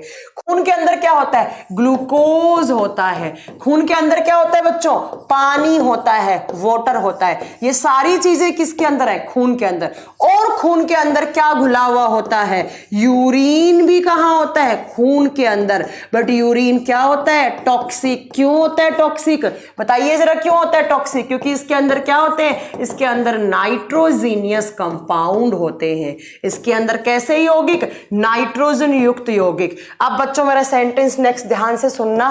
भाई क्या हमें आयंस चाहिए, यस मैम, हमारे बॉडी में आयंस हमारे लिए हेल्पफुल होते हैं। और कल की क्लास में बताया था कैल्शियम का क्या काम होता है, मैग्नीशियम का क्या काम होता है। तो मैम ये तो हमें हमारे शरीर के अंदर रखना है। क्या सोल्ट काम का होता है, यस मैम, हमारे बॉडी के टेम्परेचर को रेगुलेट करने में, ऑस्मो रेगुलेशन में सोल्ट काम आते हैं। ग्लूकोज के तो ब्रेकडाउन से एनर्जी मिलती है, तो ग्लूकोज हमें चाहिए। पानी कुछ अमाउंट में चाहिए, कुछ अमाउंट में नहीं चाहिए, ठीक है, ये नहीं चाहिए। बट यूरिन तो हमें नहीं चाहिए, क्यों, क्योंकि यूरिन क्या होता है, टॉक्सिक। क्यों होता है, नाइट्रोजीनियस कंपाउंड। तो इतनी सारी चीजों को किससे अलग करना पड़ेगा, खून में ये सारी चीजें अलग होनी चाहिए और यूरिन अलग होना चाहिए। तो इतनी सारी चीजों को खून से अलग कौन करता है, किडनी। और किडनी में कौन करता है, नेफ्रॉन। तो मुझे लगता है अब आपके दिमाग में एक इमेज बन गई होगी कि नेफ्रॉन का काम क्या होता है ना, कि काम क्या होता है, हाँ काम क्या होता है। तो आप क्या बताएंगे कि नेफ्रॉन का काम होता है खून में से टॉक्सिक एलिमेंट को छानना। टॉक्सिक एलिमेंट किसकी फॉर्म में होते हैं, यूरिन की फॉर्म में, या वो क्या कहलाते हैं, वो नाइट्रोजीनियस कंपाउंड कहलाते हैं। तो मैम ग्लूकोज को अलग करो, आयंस को अलग करो, सोल्ट को अलग करो, पानी जितना चाहिए उतना अपने पास रखो, बॉडी में नहीं चाहिए वो बाहर भेज दो। पानी भी किसकी फॉर्म में जाता है, यूरिन की फॉर्म में। तो ये आपका सिनेरियो है, ये आपको पढ़ना है कि ये काम कौन करता है, नेफ्रॉन। तो नेफ्रॉन की स्ट्रक्चर ये रही आपके सामने। एक बार नेफ्रॉन की स्ट्रक्चर बताती हूं। ये एक आर्टरी है जिसको आप एफरेंट आर्टरी बोलते हैं। ये वो आर्टरी है जो खून को रिसीव करती है। ये खून है, यहां पर ये खून आ रहा है, काले पेन से जो बना रही हूं वो खून है। इस खून के अंदर क्या क्या चीजें हैं, इस खून के अंदर ग्लूकोज है, इस खून के अंदर कैल्शियम है, इस खून के अंदर आयंस है, इस खून के अंदर क्या क्या है, इस खून के अंदर अमाइनो एसिड्स भी हैं, अमीनो अम्ल भी हैं। और इस खून के अंदर अभी तक क्या है, अभी तक इस खून के अंदर मैम यूरिन भी है। और यूरिन में क्या है, टॉक्सिक टॉक्सिक एलिमेंट्स हैं। तो ऐसा देखा गया कि ये एफरेंट आर्टरी जो है वो बहुत सारे ऑर्गन से खून आ रहा था, उस खून के अंदर बहुत सारी चीजें मिल रही थी, बट ये एफरेंट आर्टरी से जब खून आया, इस ग्लोमेरुलस फिल्टर के अंदर खून आया, तो ऐसा देखा गया कि इस फिल्टर से ऊपर ऊपर खून वापिस ऐसे चला गया, ब्लड चला गया। तो ऐसी आर्टरी जो ब्लड को रिसीव करती है, किसके पास? नेफ्रॉन में होती है। वो आर्टरी जो नेफ्रॉन के अंदर है, जो ब्लड को रिसीव करती है, ब्लड को सक करती है, वो एफरेंट आर्टरी कहलाती है। जो ब्लड को वापस भेजती है वो इफरेंट आर्टरी कहलाती है। कौन सी? इफरेंट आर्टरी कहलाती है। अब नेक्स्ट पॉइंट में सुनो, ये फिल्टर है, ये ग्लोमेरुलस फिल्टर है, ये वो फिल्टर है जो खून को छान के खून को वापस इधर कर देंगे। बाकी सारी चीजें हैं वो इन फिल्टर से ऐसे नीचे आ जाएंगी, ऐसे नीचे आ जाएंगी। खून गया भैया वापस। खून तो क्या है? खून तो सारे दिन घूमता रहता है, खून तो चाहिए ही चाहिए कि खून के अंदर और क्या होता है? ऑक्सीजन होता है। तो खून आया, इन सारी चीजों को यहीं छोड़ गया, खून खुद वापस चला गया। आया तो किसकी सहायता से? Afferent artery. गया तो किसकी सहायता से? Efferent artery. तो आपसे एग्जाम में क्वेश्चन पूछा जाएगा कि हमारे नेफ्रॉन में कौन से फिल्टर पाए जाते हैं? आप बताओगे ग्लोमेरुलस फिल्टर होते हैं। और वो ग्लोमेरुलस फिल्टर एक कप जैसी स्ट्रक्चर में जुड़े हुए होते हैं, ऐसे एक कप जैसी स्ट्रक्चर में। यहां वेन नहीं होती बच्चों, यहां पर वेन का कोई खेल नहीं है, ठीक है। यहां ऐसे कप जैसी स्ट्रक्चर में होती है। हाँ, इसको बोला जाता है अभिवाही धमनी। अभिवाही धमनी, हिंदी में इसका नाम होता है एफरेंट आर्टरी का अभिवाही धमनी, और इसको कहा जाता है अपवाही धमनी। अपवाही धमनी, अगर हिंदी लिखनी है तो आप लिख सकते हैं, ठीक है। तो ये गुच्छे जैसी स्ट्रक्चर एक कप में रहती है, ऐसे कप, सी लाइक स्ट्रक्चर। देखो सी जैसा बन रहा होगा ना, ये सी जैसा, ऐसे करोगे तो सी। तो इस सी जैसे कप जैसी स्ट्रक्चर को बोमेन्स कैप्सूल नाम दिया जाता है। बोमेन का संपुट, बोमेन नाम के साइंटिस्ट ने इसकी खोज की थी, इसलिए इसको बोमेन्स कैप्सूल कहा जाता है। बहुत बार एग्जाम में क्वेश्चन बनता है कि बोमेन्स कैप्सूल कौन से ऑर्गन का पार्ट है? आप बताएंगे किडनी, या अगर ऑप्शन में हो नेफ्रॉन तो वो भी सही हो जाएगा, ठीक है। उसके बाद ये जो झूला सा बनाया है, इसकी खोज की थी हैनले नाम के साइंटिस्ट ने, इसलिए इसका नाम पड़ गया loop of Henle. Loop of Henle क्या है? कुछ नहीं है, ऐसे डक्ट बनी हुई हैं, ऐसे नलियां बनी हुई हैं, उन नलियों को एक साथ कंबाइन करके आप लूप ऑफ हैनले बोलते हैं। कितनी नली? 2। पहली कौन सी? पीसीटी। पीसीटी का फुल फॉर्म मैम ने क्या लिखवाया? पीसीटी का फुल फॉर्म मैम ने लिखवाया प्रोक्सिमल कन्वोलेटेड ट्यूब्यूल। ट्यूब्यूल का मतलब होता है और छोटा ट्यूब, ठीक है। पीसीटी, ऐसा जो सीधा यू बन रहा है उसको पीसीटी बोलते हैं, ये जो उल्टा यू बन रहा है उसको डीसीटी बोलते हैं, डिस्टल कन्वोलेटेड ट्यूब्यूल। इसको बोला जाता है आगे घूमी हुई नलिका। आगे घूमी हुई नलिका, इसको कहा जाता है पीछे घूमी हुई नलिका। पीछे की तरफ घूमी हुई नलिका। तो पीसीटी क्या हो गया? आगे की तरफ घूमी हुई नलिकाएं। जो पीछे की तरफ घूमी हुई नलिकाएं उनको डिस्टल कन्वोलेटेड ट्यूब्यूल कहा जाता है। नेक्स्ट पॉइंट सुनो, पीसीटी के 2 पार्ट होते हैं। एक होता है डिसेंडिंग लिम्ब, इसको बोलते हैं डिसेंडिंग लिम्ब, और दूसरे वाला जो पार्ट होता है उसको बोला जाता है असेंडिंग लिम्ब। और जहां से यहां से जब एंड में आएगा तो इस पार्ट में सब कुछ छन जाएगा और छनकर सिर्फ कलेक्टिंग डक्ट में यूरिन रह जाएगा। तो कलेक्टिंग डक्ट क्या है? वो डक्ट जो यूरिन को अपने पास बुलाती हैं, यहां पर सिर्फ यूरिन रह जाएगा। तो इतने सारे पॉइंट्स, इतने सारे नाम याद रखने हैं। कभी एग्जाम में पूछे distal convoluted tubule, PCT, descending limb, ascending limb, loop of Henle, glomerulus filter, Bowman's capsule, ये सब किसके पार्ट है? आपके बताओगे ये सब नेफ्रॉन के पार्ट है। और नेफ्रॉन में क्या होता है? नेफ्रॉन में मैम फिल्ट्रेशन होता है। किसका फिल्ट्रेशन होता है? खून का। खून को छानने की क्यों जरूरत पड़ी? क्योंकि खून में क्या होता है? खून में मैम बहुत सारे नाइट्रोजेनियस कंपाउंड्स होते हैं, ठीक है। अब देखते हैं कैसे छन जाता है खून। तो ध्यान से सुनिएगा, ये मैकेनिज्म आराम से समझिएगा। एक बच्चा बोल रहा है रिकॉर्डेड क्लास है क्या? टाइम पे आते नहीं है, बाद में बोलते हैं रिकॉर्डेड क्लास है क्या। देखो बच्चों ध्यान से सुनो, यहां पर खून आया। अब इस खून के अंदर क्या क्या चीजें आई? आप लिखोगे इस खून के अंदर आता है ग्लूकोज, इसके अंदर आता है और क्या आप बताओगे, इसके अंदर अमीनो एसिड आते हैं। अमीनो एसिड बोले तो अमीनो अम्ल, यहां पर आते हैं आयंस, यहां पर आता है पानी, और यहां पर आते हैं कुछ नाइट्रोजीनियस कंपाउंड्स, बोले तो यूरिन की फॉर्म में आते हैं, मूत्र की फॉर्म में, जिसमें से अमोनिया और यूरिया कौन बनाता है, लीवर बनाता है। ठीक है, बाकी की चीजें यहां पर क्रिएट होती हैं। नेक्स्ट, इस खून के अंदर होता है सोडियम क्लोराइड। तो इतनी सारी चीजें आई, बट जब यहां से गया तो सिर्फ खून गया, यहां से गया तो खून।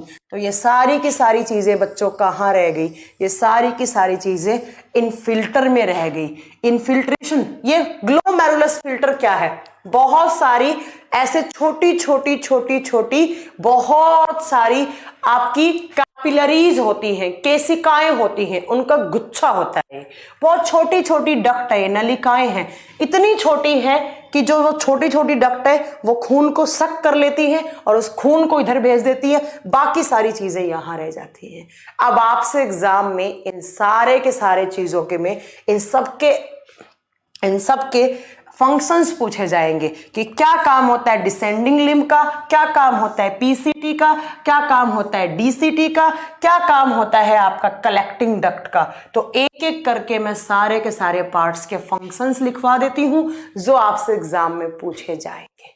ठीक है, जो आपसे एग्जाम में पूछे जाएंगे। सबसे पहला एक एक करके लिखना स्टार्ट कीजिए कि किस पार्ट का क्या काम होता है जो आपसे एग्जाम में पूछा जाएगा। ठीक है, सबसे पहला अगर मैं लिखूं यहां पर तो कौन सी आर्टरी लिखूं बच्चों, मैम आप लिखो एफरेंट आर्टरी। एफरेंट आर्टरी का काम क्या होता है, एफरेंट आर्टरी का काम होता है ब्लड को रिसीव करना। क्या करना, ब्लड को रिसीव करना। कहां से रिसीव कर रही है, डिफरेंट बॉडी पार्ट से, खून को अपनी तरफ बुलाना।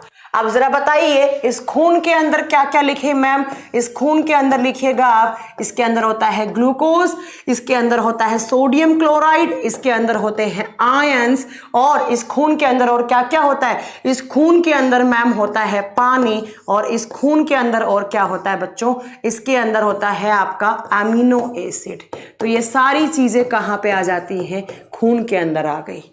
नेक्स्ट बच्चों, आपको पूछा जाए कि इफरेंट आर्टरी का काम क्या होता है, तो आप क्या बताएंगे, इफरेंट आर्टरी का काम होता है ब्लड को ट्रांसफर करना। ये ब्लड को रिसीव कर रही थी, ये क्या करेगी, ब्लड को ट्रांसफर करेगी।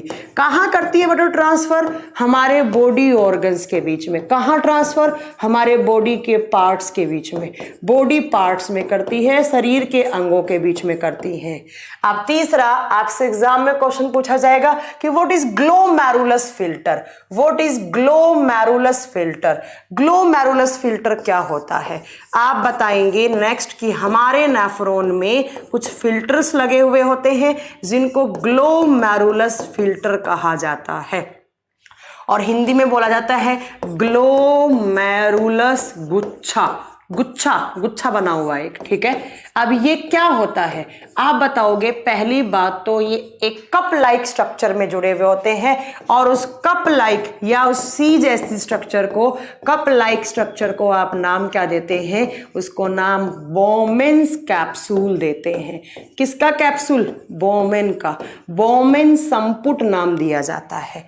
नेक्स्ट पॉइंट आता है कि ग्लोमेरुलस फिल्टर किसका बना हुआ होता है, आप बताओगे कि ये एक क्लस्टर होता है। किसका क्लस्टर होता है, आप बताएंगे कैपिलरीज का। कैपिलरीज को हिंदी में बोलते हैं केशिकाएं, और ये केशिकाएं क्या होती हैं, आप बताओगे आर्टरी और वेन को जोड़ने वाली छोटी छोटी छोटी डक्ट। इतनी छोटी छोटी कैपिलरीज डक्ट नलिकाओं का एक गुच्छा होता है, और जो ब्लड को किसके पास ट्रांसफर कर देती है, वापिस इफरेंट आर्टरी के पास ट्रांसफर कर देती है। अब नेक्स्ट आता है बच्चों 4 नंबर पे पीसीटी। क्या काम होता है पीसीटी का, बहुत बार एग्जाम में पूछा गया है कि पीसीटी का काम बताओ, क्या काम करती है पीसीटी, जिसको आप बोलते हैं आगे घूमी हुई नलिका या कन्वोलेटेड ट्यूब्यूल। कौन सी ट्यूब्यूल? Convoluted tubule. तो जरा लिखिएगा नेक्स्ट काम पीसीटी क्या करती है। मैंने आपका कमेंट ले लिया है बच्चों, प्रदीप खुशवा, मैं आपका कमेंट ले रही हूं, ठीक है। चलो देखो पीसीटी का काम क्या होता है, इसको स्टार बना के लिखना है। पीसीटी का पहला काम लिखेंगे आप, it secrete H plus ion. It secrete H plus ions. कौन से आयन सिक्रीट करती है? H plus ions. किसके अंदर करती है? यूरिन के अंदर। तो क्या मैं ये बोल सकती हूँ कि यूरिन के अंदर H प्लस आयंस है? तो H प्लस आयंस किस में होते हैं? एसिड में होते हैं। भाई एसिडिक मीडियम है, उसमें कौन से आयंस होते हैं? एसिडिक मीडियम में H प्लस। तो क्या मैं ये बोल सकती हूँ कि हमारा यूरिन जो है वो किस प्रकृति का है? एसिडिक प्रकृति का है। क्यों है? क्यों है? क्योंकि उसके अंदर कौन से आयंस होते हैं? H plus ion. एग्जाम में क्वेश्चन आता है कि हमारे यूरिन में H प्लस आयंस कौन सिक्रीट करता है? आप क्या बताएंगे? हमारे मूत्र में H प्लस आयन घोलने का काम कौन करता है? पीसीटी। पीसीटी। अब आइए दूसरा काम पीसीटी का क्या होता है। मैंने बोला बच्चों खून के अंदर क्या है? खून के अंदर आयंस है, खून के अंदर ग्लूकोज है और खून के अंदर क्या है? अमीनो एसिड्स है। तो बच्चों आपकी जो ये पीसीटी होती है ना, वो इतनी सारी चीजों में अपने पास किसको रखती है? ये अपने पास अमीनो एसिड और ग्लूकोज को रखती है। तो नेक्स्ट काम देखिएगा, इस पीसीटी का क्या काम होता है। ये पीसीटी किसको सक कर लेती है? ये अपने पास ग्लूकोज को रखेगी, अमीनो एसिड को रखेगी। भाई इन दोनों की तो जरूरत है ना हमारे बॉडी में, अमीनो एसिड ग्लूकोज तो चाहिए ना हमें। तो पीसीटी के दो काम हो गए, क्या सिक्रीट करना? H प्लस आयंस, दूसरा क्या काम करना? ग्लूकोज और अमीनो एसिड को रखना। देखो यहां पर, यहां से खून आया, सब कुछ घुला हुआ था इस खून में, खून चला गया, बाकी की चीजें यहां पर। अब ये पीसीटी ने क्या किया? पीसीटी ने दो काम किए मैम। पहला क्या काम किया? कौन से आयन सिक्रीट कर दिए? इस यहां से जो भी चीज निकल रही है उस चीज के अंदर आयंस, H प्लस आयंस। और अपने पास किसको रख लिया? अपने पास ग्लूकोज को रख लिया प्लस अमाइनो एसिड को रख लिया। बाकी की चीजें आगे ट्रांसफर कर दी। जो भी चीज आई थी ब्लड के साथ, ब्लड चला गया, ग्लूकोज अमीनो एसिड का सक किसने कर लिया? पीसीटी ने। अच्छा ये पीसीटी क्या होता है? देखो बच्चों ऐसे नली होती है, इस नली के अंदर की साइड ना ऐसे मसल्स से जुड़ी हुई होती हैं, ऐसे पाइप लगे होते हैं। ये पाइप अपनी साइड सक कर लेंगे, अपने अंदर खींच लेंगे किसको? ग्लूकोज को, अमीनो एसिड को। अब नेक्स्ट पार्ट क्या आया यहां पर? पीसीटी के दो पार्ट होते हैं। पहला कौन सा पार्ट है? Descending limb. तो आपसे एग्जाम में पूछा जाएगा कि इस डिसेंडिंग लिम्ब का काम क्या होता है। तो नेक्स्ट कौन सा पार्ट लिखोगे? पीसीटी के दोनों पार्ट लिखेंगे आप लिखेंगे it is divided into two parts. कौन कौन सा? पहला लिखेंगे डिसेंडिंग लिम्ब, आरोही नलिका, और दूसरी साइड होता है असेंडिंग लिम्ब, अवरोही नलिका। अवरोही नलिका। आपसे एग्जाम में इन दोनों का फंक्शन पूछा जाएगा कि what is the function of descending limb in nephron and what is the function of ascending limb in nephron. Descending limb का काम क्या होता है? आप बताएंगे कि जो डिसेंडिंग लिम्ब है वो किसका अब्जॉर्प्शन करती है? वो दो चीजों का अब्जॉर्प्शन करती है। पहला NaCl, NaCl का मतलब किसका सक करेगी? नमक का।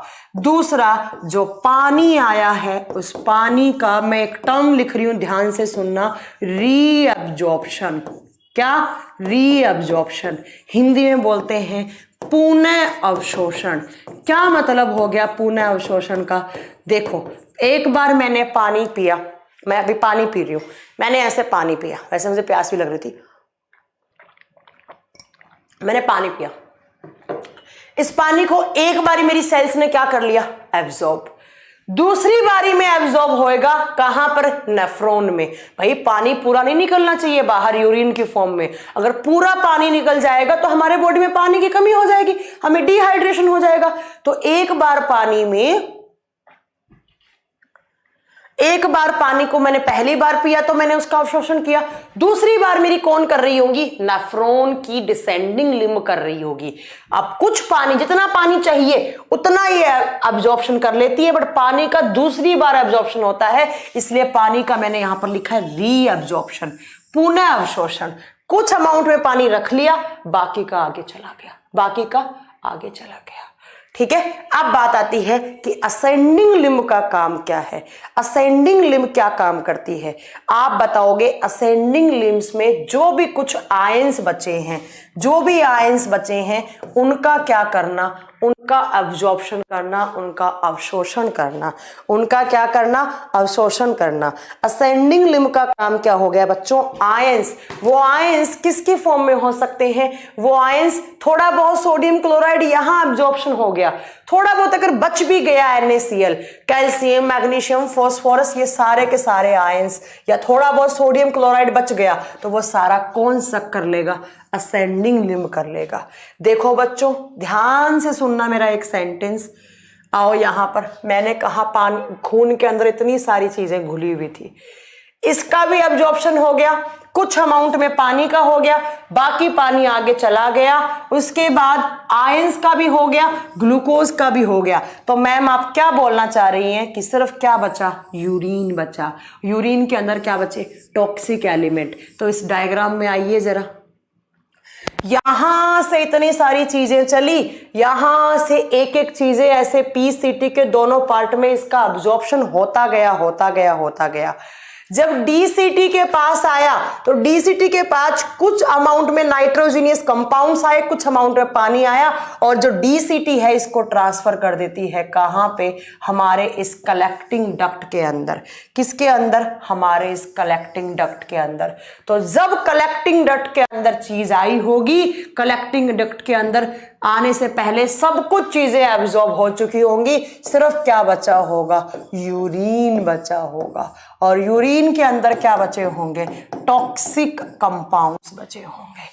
तो ऐसे हमारी नेफ्रॉन के अंदर क्या होता है, नेफ्रॉन के अंदर ब्लड का फिल्ट्रेशन होता है। देखो बच्चों इस डायग्राम में आओ वापस, ये सिर्फ एक नेफ्रॉन की स्ट्रक्चर है। ऐसे एक किडनी में 1 मिलियन नेफ्रॉन रहते हैं, दोनों में 2 मिलियन नेफ्रॉन रहते हैं। सोचिए, इतना किडनी का वजन इतना सा 170 ग्राम, इतने सारे नेफ्रॉन है ना, और इतना सारा खून जो आकर छनता है यहाँ पर।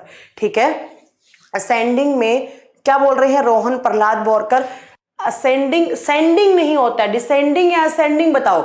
मैं एक बार फिर रिपीट कर देती हूँ, पर अगर आपको कुछ गलती हुई है सुनने में तो मैं आपको बता देती हूँ बच्चों। डिसेंडिंग लिम्ब जो है वो कुछ अमाउंट में वाटर और कुछ अमाउंट में सोल्ट का एब्जॉर्प्शन करती हैं। ठीक है, सोल्ट का।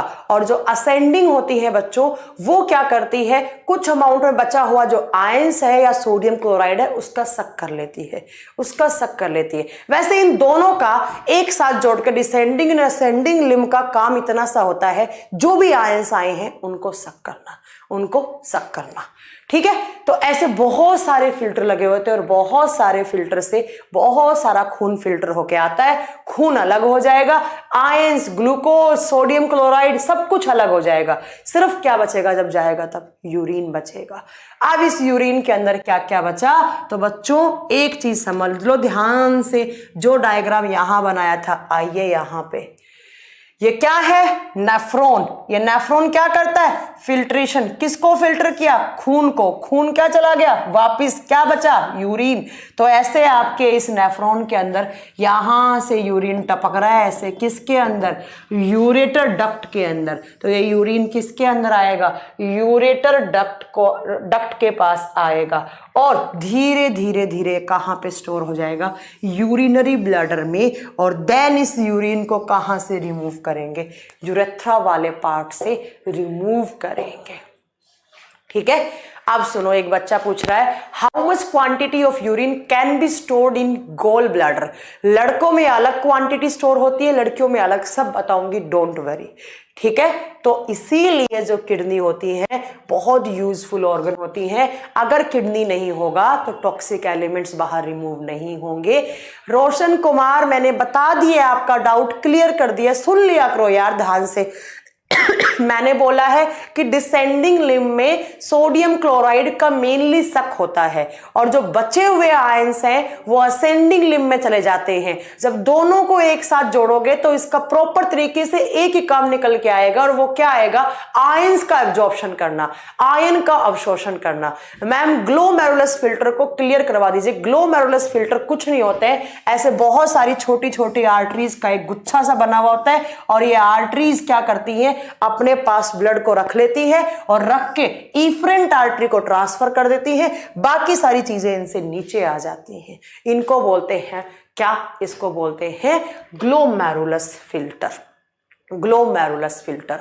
अब बात आती है कि मैम जो छन के आई है चीज, उस छन के आई हुई चीज के अंदर क्या क्या होती हैं, उस छन के आई हुई चीज के अंदर क्या क्या होती है। तो आप ये कहना चाह रही हैं कि कंपोनेंट्स ऑफ यूरिन, यूरिन के अंदर क्या क्या होता है। तो लिखिएगा कंपोनेंट्स ऑफ यूरिन, मूत्र के घटक, मूत्र के अंदर क्या क्या होता है, मूत्र के घटक।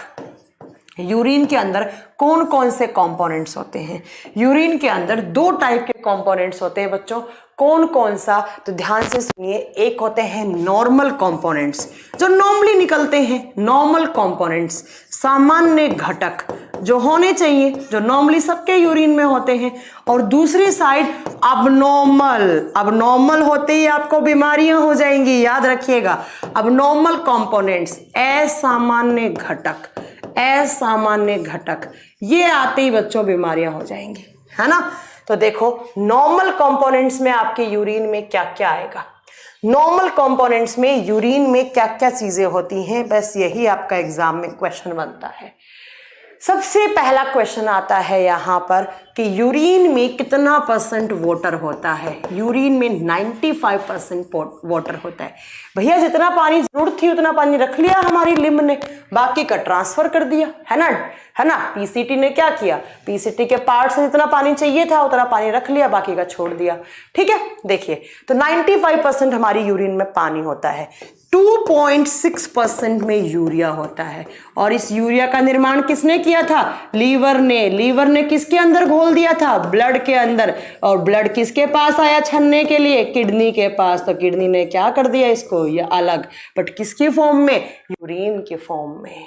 ठीक है, ध्यान से सुनो। नेक्स्ट यहां पर क्या होता है, 0.4% में यूरिक एसिड होता है, इसके अंदर यूरिक अम्ल होता है, यूरिक अम्ल होता है। और 2% में होते हैं आपके क्या, यहां पर आपके 2% में कुछ अमाउंट में थोड़े बहुत पूरा प्रॉपर तरीके से पोटेशियम और सोडियम फिल्टर नहीं हो पाता है, सक नहीं हो पाता है। और साथ में यहाँ पर होता है क्रिएटिनाइन।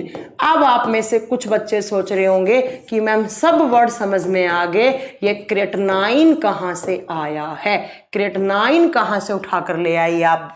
तो सुनिए ध्यान से, ये क्रिएटिनाइन कहाँ से बनता है, हमारी हड्डियों में, हमारी हड्डियों में हम, ये क्रिएटिनाइन कहाँ से आया, तो हमारी बोन्स में और हमारी मसल्स में, हमारी हड्डियों में और हमारी मांसपेशियों में एक कंपाउंड बनता है बच्चों।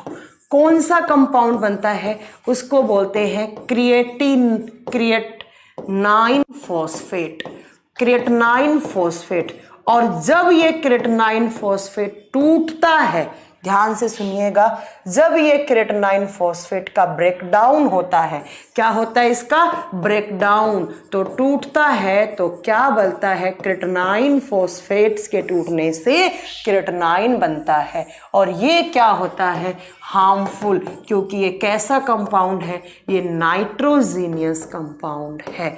तो आपसे एग्जाम में पूछ लिया जाए कि यूरिन में जो क्रिएटिनाइन है वो कहाँ से आया, आप बताएंगे हड्डियों और मांसपेशियों में एक कंपाउंड होता है जिस कंपाउंड को केराटिनाइन फॉस्फेट कहा जाता है। जब उसका ब्रेकडाउन होता है तो केराटिनाइन बनता है और वो टॉक्सिक होता है, इसीलिए उसको रिमूव करना बेसिक नेसेसरी हो जाती है। ठीक है बच्चों, ये आपके यूरिन के अंदर नॉर्मल कंपोनेंट्स हैं, ये निकल रहे हैं, कोई बीमारी नहीं है, बिल्कुल ऐसे ही निकलना चाहिए। तो ये आपका यूरिन का कंपोजिशन, जो बच्चे स्टार्टिंग में पूछ रहे थे वो अपनी कॉपी में अच्छे से ये इसका कंपोजिशन यहां पर नोट कर ले। अब बात आती है कि मैम अबनॉर्मल क्या आ सकता है यूरिन में। भैया यूरिन में तो कुछ भी अबनॉर्मल आ सकता है ना। और अबनॉर्मल आते ही किसको इंडिकेट करेगा बच्चों, आपके यूरिन में अबनॉर्मल आते ही ये इंडिकेशन हो जाएगा किसका, इंडिकेशन ऑफ डिजीज। भाई बीमारियों का संकेत मिलना स्टार्ट हो गया है, क्योंकि आपके यूरिन में अबनॉर्मल कंपोनेंट्स निकलने लग गए हैं, तो इसलिए आपको बीमारियां होने वाली हैं। तो अबनॉर्मल जरा देखिएगा क्या क्या निकल सकता है यूरिन में। यूरिन में जब ग्लूकोज ज्यादा निकलने लगेगा, तो सुनो, ग्लूकोज को सक कर लेना चाहिए था, बट किसी ना किसी तरीके से आपका पीसीटी वगैरह खराब हो गया, आपका डिसेंडिंग असेंडिंग लिम्ब काम नहीं कर रही हैं, तो पीसीटी ने किसको सक नहीं करा, ग्लूकोज को। तो आपकी यूरिन के अंदर किसका अमाउंट निकलने लग गया, ग्लूकोज का। तो आप सब जानते हैं ग्लूकोज किसके अंदर होता है, खून के अंदर, और ग्लूकोज को कहा जाता है ब्लड शुगर। ब्लड शुगर जब प्रॉपर तरीके से पीसीटी काम नहीं करती हैं, ग्लूकोज को सक नहीं कर पाती हैं, तो वो ग्लूकोज यूरिन की फॉर्म में निकल जाता है और ग्लूकोज की कमी हो जाएगी। मतलब आपके बॉडी में किसकी, शुगर्स की कमी हो जाएगी। और ग्लूकोज नहीं होगा तो ग्लूकोज का क्या नहीं होगा, ऑक्सीडेशन। और बच्चों क्या नहीं बनेगा, एटीपी नहीं बनेगा, ऊर्जा की कमी होती जाएगी आपके शरीर में। तो आपके ब्लड के अंदर जो ग्लूकोज था, जब वो बिल्कुल नहीं छन पाया, तो वो छना नहीं, तो वो यूरिन की फॉर्म में निकल गया, और यूरिन की फॉर्म में निकल गया तो आपके बॉडी में किसकी डेफिशिएंसी हो जाएगी, ग्लूकोज की डेफिशिएंसी हो जाएगी। ग्लूकोज की डेफिशिएंसी हो जाएगी और आपके बॉडी में ग्लूकोज की कमी हो जाती है। और ग्लूकोज की जब कमी हो जाएगी तो आपके बॉडी में एनर्जी वगैरह की कमी हो जाएगी, कीटोन बॉडीज बनने लग जाते हैं। जब ग्लूकोज नहीं है तो आपके बॉडी में फैट और प्रोटीन। बच्चों देख लो, एक बात सुनो ध्यान से, एक मैं बहुत ज्ञान की बात बता रही हूँ, बहुत हाई लेवल की बात कर रही हूँ, कुछ बच्चों को समझ में आएगी। भाई ग्लूकोज है नहीं, ग्लूकोज टूट नहीं रहा, बचा क्या, फैट और प्रोटीन। तो जब आपके बॉडी में ग्लूकोज नहीं है तो क्या टूटना स्टार्ट हो जाता है, फैट और प्रोटीन। और जब फैट और प्रोटीन टूटते हैं तो कीटोन बॉडीज का निर्माण होता है, और ये कीटोन बॉडीज आपके बॉडी के लिए हार्मफुल होते हैं। आपके ऑर्गन्स, आपका बीपी हाई और आपका ब्लड सर्कुलेशन खराब करने लग जाते हैं। बहुत अच्छा क्वेश्चन, ये नीट वगैरह के एग्जाम में आते हैं ऐसे क्वेश्चन कि कब हमारे बॉडी में कीटोन बॉडीज बनते हैं।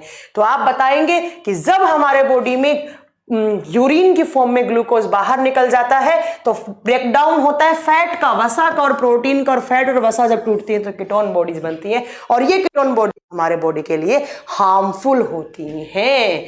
क्या होती हैं, हार्मफुल। दूसरा, अगर खून नहीं छना और छनकर एफरेंट आर्टरी से नहीं गया और वो खून किसकी फॉर्म में आ गया, यूरिन की फॉर्म में, तो कभी कभी आपकी यूरिन में खून भी आने लग जाता है। कब, जब आपके नेफ्रॉन्स प्रॉपर तरीके से काम नहीं कर रहे हैं, तो ये भी अब नॉर्मल है। अगर आपकी यूरिन के अंदर ब्लड आया है तो वो भी बहुत सारी बीमारियों का संकेत है। या तो आपकी किडनी के अंदर स्टोन बन गया है, प्रॉपर तरीके से पीसीटी वगैरह में स्टोन बन गया, पीसीटी काम नहीं कर रही है, या आपकी डिसेंडिंग असेंडिंग लिम्ब में कुछ दिक्कत आ गई है, या आपके फिल्टर खराब हो गए हैं, आपकी किडनी फेल हो गई है। भाई फिल्टर खराब होने का मतलब क्या, क्या फिल्टर नहीं हो रहा, ब्लड, तो फिल्टर क्या हो गए, खराब, किडनी क्या हो गया, खराब। किसके पास जाना पड़ेगा, डॉक्टर के पास जाना पड़ेगा। तो आपका जो यूरिन है उसके अंदर नॉर्मल घटक ये होते हैं, बट अगर ग्लूकोज और खून निकलता है, इसीलिए बहुत सारे जब डॉक्टर टेस्ट करता है तो आपका यूरिन का सैंपल लेता है, यूरिन बता देता है कि आपके बॉडी में क्या बीमारियां होने वाली हैं। भाई यूरिन में ग्लूकोज निकल रहा है, साफ क्लियर हो जाएगा, यूरिन में खून निकल रहा है, साफ क्लियर हो जाएगा। पड़ेगा कि कुछ ना कुछ किडनी की डिजीज हुई है और डॉक्टर तुरंत आपका किडनी का टेस्ट करेगा कि कहीं ना कहीं कुछ किडनी फेल हो गई है, छान नहीं पा रही है, ग्लोमेरुलस फिल्टर काम नहीं कर रहे हैं। तो ये सारे बातें आपको याद रखनी है, ठीक है। अब एक बच्चा पूछ रहा है कि एक दिन में, क्या पूछा है इसने, मुझे आपका क्वेश्चन आपका समझ में नहीं आया, आप क्या पूछना चाह रहे हैं प्रमोद कुमार, अच्छे से पूछिए क्या पूछना चाह रहे हैं, ठीक है। चलो, तो ये बात आपको याद रखना है। किसके अंदर इतनी सारी बातें पढ़ी हमने। अब देखो, इस चैप्टर के बहुत सारे मुझे की पॉइंट्स लिखवाने हैं जो आपसे एग्जाम में पूछे जाते हैं। मेन तो यही था। अगर किसी बच्चे को ये राम गाथा नहीं समझ में आई है, आप सिर्फ ये वाले पॉइंट्स लिख लेना। 10 से 12 पॉइंट लिखवाऊंगी, एग्जाम में ये क्वेश्चन बनेंगे, इसके अलावा कोई क्वेश्चन नहीं आता एग्जाम में, ठीक है। अब बच्चों, ये की पॉइंट्स लिखवाऊंगी अगली क्लास में। अभी क्या पढ़ा वो समझना ज्यादा जरूरी है। हमने पढ़ा एक्सक्रीटरी सिस्टम। एक्सक्रीटरी सिस्टम वो ऑर्गन्स का एक ग्रुप जो एक्सक्रीशन करवाता है। एक्सक्रीशन क्या होता है? हार्मफुल कंपाउंड्स को बाहर निकालना। हमारे बॉडी में हार्मफुल कंपाउंड्स नाइट्रोजीनियस कंपाउंड्स की फॉर्म में बनते हैं। हमारा जो एक्सक्रीटरी कंपाउंड होता है उसमें यूरिया का अमाउंट ज्यादा होता है, इसलिए हम लोग यूरियोटैलिक में आते हैं। इसके बाद हमने नेक्स्ट क्या पढ़ा कि हमारी जो किडनी होती है उसकी जो यूनिट होती है वो नेफ्रॉन होती है। किडनी का काम होता है फिल्ट्रेशन। किसको फिल्टर करना? खून को। खून में क्या होती है? बहुत सारी चीजें होती हैं। उन सारी चीजों को हमें रखना है और खून को भी रखना है, बट यूरिन को नहीं रखना, क्योंकि यूरिन के अंदर क्या होते हैं? नाइट्रोजीनियस कंपाउंड्स होते हैं, इसलिए यूरिन को नहीं रखना है। तो ये सारी चीजें धीरे धीरे आती जाती हैं आपकी कहाँ पर? यूरिनरी ब्लडर में आ जाती हैं। कहने का मतलब नाइट्रोजीनियस कंपाउंड क्या कहाँ जाते हैं? यूरिनरी ब्लडर में आ जाते हैं। तो आज की क्लास में आप इतनी सारी चीजें पढ़े। अगली क्लास में मैं आपको सब कुछ क्लियर करूंगी कि स्टोन क्या होता है, कहाँ फंस जाता है, यूरिन का पीएच क्या होता है, यूरिन का कलर क्या होता है, एक दिन में कितना यूरिन क्षमता है, लड़कियों में कितना, लड़कों में कितना स्टोर होता है, कब आपको फीलिंग्स आती हैं यूरिनेशन की, कब आपको फील होता है कि भाई अब आपको यूरिन को एक्सक्रीट आउट करना है। और अगली क्लास में कुछ 2 हार्मोन्स की भी बात करूंगी मैं, aldosterone first and aldosterone second, ये सब बातें करूंगी मैं। आज की क्लास के लिए इतनी क्लास थी, इतनी क्लास आप आराम से पढ़िएगा। उसके बाद अगली क्लास में बहुत सारी बातें बताऊंगी, बहुत ज्ञान की बातें बताऊंगी कि कैसे आपकी किडनी के अंदर स्टोन हो जाता है, कैसे आपकी किडनी हीमोडायलिसिस क्या होता है, ये सारी की सारी चीजें मैं आपको अगली क्लास में बताऊंगी, ठीक है। ये कुछ पॉइंट्स आज की क्लास के थे बच्चों। मुझे उम्मीद है कि आपको समझ में आया होगा। और नेक्स्ट क्लास जो होगी वो मेरी 3 जनवरी को होगी, 2020 को होगी, 2019 नहीं है नरेश, 2020, गलत मत लिखो, 2020 में मिलेंगे आपसे अगली क्लास में। एंड यूरिन कैसे चेक होता है, बट तो बच्चों बहुत सारे टेस्ट होते हैं यूरिन के, ठीक है, उससे करा जाता है। तो अब मैंने आप अभी क्लास लेने के बाद चेक करना, नोट्स में जाना, कुछ प्रैक्टिस सेट डलवाए मैंने, उसमें बहुत सारे क्वेश्चंस हैं, वो क्वेश्चंस लगवाइए अगले 3-4 दिन के लिए, जब तक आपकी छुट्टी है तब तक, ठीक है। मैंने क्वेश्चंस डलवाए, उनकी प्रैक्टिस कीजिए और अच्छे से पढ़िए। एंड आप सबको नव वर्ष की ढेर सारों शुभकामनाएं मेरी तरफ से। आपका नया साल बहुत सारी ढेरों सारी खुशियां लेकर आए और इन खुशियों में एक खुशी हो आपकी सिलेक्शन की। आप बहुत जल्दी आप एक गवर्नमेंट ऑफिसर बने। मेरी प्रे यही है ऊपर वाले से कि जितने ही बच्चे स्टूडेंट हैं जो पढ़ रहे हैं अभी या जो मुझे देख रहे हैं, सुन रहे हैं, उन सबका अगले साल में सिलेक्शन हो, वो अपने पैरों पे अपना सेल्फ डिपेंडेंट बने और बहुत अच्छा लगेगा मुझे। Happy new year in advance. अच्छे से अपना न्यू ईयर बनाइए। नव वर्ष की ढेरों सारी शुभकामनाएं आपको भी, आपके परिवार को भी, आपके आसपास के लोग को भी। और अपने आसपास ग्रीनरी रखें, अच्छे से रखें, ठंड बहुत है, ध्यान रखें, ठीक है। अगली क्लास में हम यहीं से कंटिन्यू करेंगे। कुछ की पॉइंट्स लिखवाऊंगी, ये वापस रिपीट करवाऊंगी 10 मिनट में, फिर आपको अच्छे से समझ में आएगा ये चैप्टर और ज्यादा अच्छे से, ठीक है। अब कितने दिन का हॉलीडे है बता चुकी हूं मैं। नेक्स्ट क्लास 3 तारीख को होगी, कल संडे है, तो हॉलीडे 30, 31, 1, 2 का 4 दिन की छुट्टियां हैं आपकी, ठीक है। तो आराम से अपना न्यू ईयर मनाइए। और मैंने कुछ प्रैक्टिस सेट भेजे हैं, देखना, डाउनलोड्स में जाना, वहां देखना पीडीएफ में, और वहां से वो प्रैक्टिस सेट निकालिए और वो क्वेश्चंस लगाइए बायोलॉजी एंड केमिस्ट्री के। जो नहीं होते हैं वो मुझसे न्यू ईयर के बाद पूछिए। मैं क्वेश्चन डलवा चुकी हूँ अमृत सियोल ऑलरेडी, ठीक है। अभी मेरे को एक बच्चे ने आके बोला कि मैम क्वेश्चंस अपलोड हो गए हैं आपके, ठीक है। वो प्रैक्टिस सेट के तौर पे हमारी छुट्टी है, आपकी छुट्टी नहीं है। हम लोगों ने बहुत काम किया पिछले कुछ दिनों से, दिन रात एक कर रखा है हम लोगों ने, सिर्फ आप लोगों का फ्यूचर अच्छा बनाने के लिए। और याद रखिएगा कि नए साल में टाइम्स आपके लिए बहुत सारी खुशियां लेकर आने वाले हैं।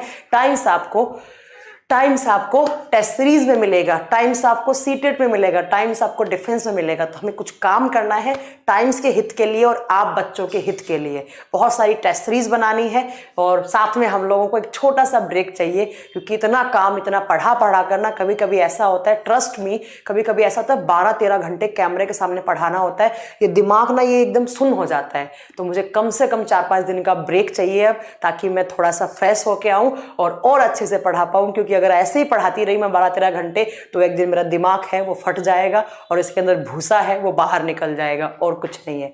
तो थोड़ा सा मुझे अब ब्रेक चाहिए। तो 3-4 दिन के बाद हम मिलेंगे। 3 तारीख को मेरी नेक्स्ट क्लास होगी और एक क्लास में तो यही कंप्लीट करेंगे एक्सक्यूटिव सिस्टम।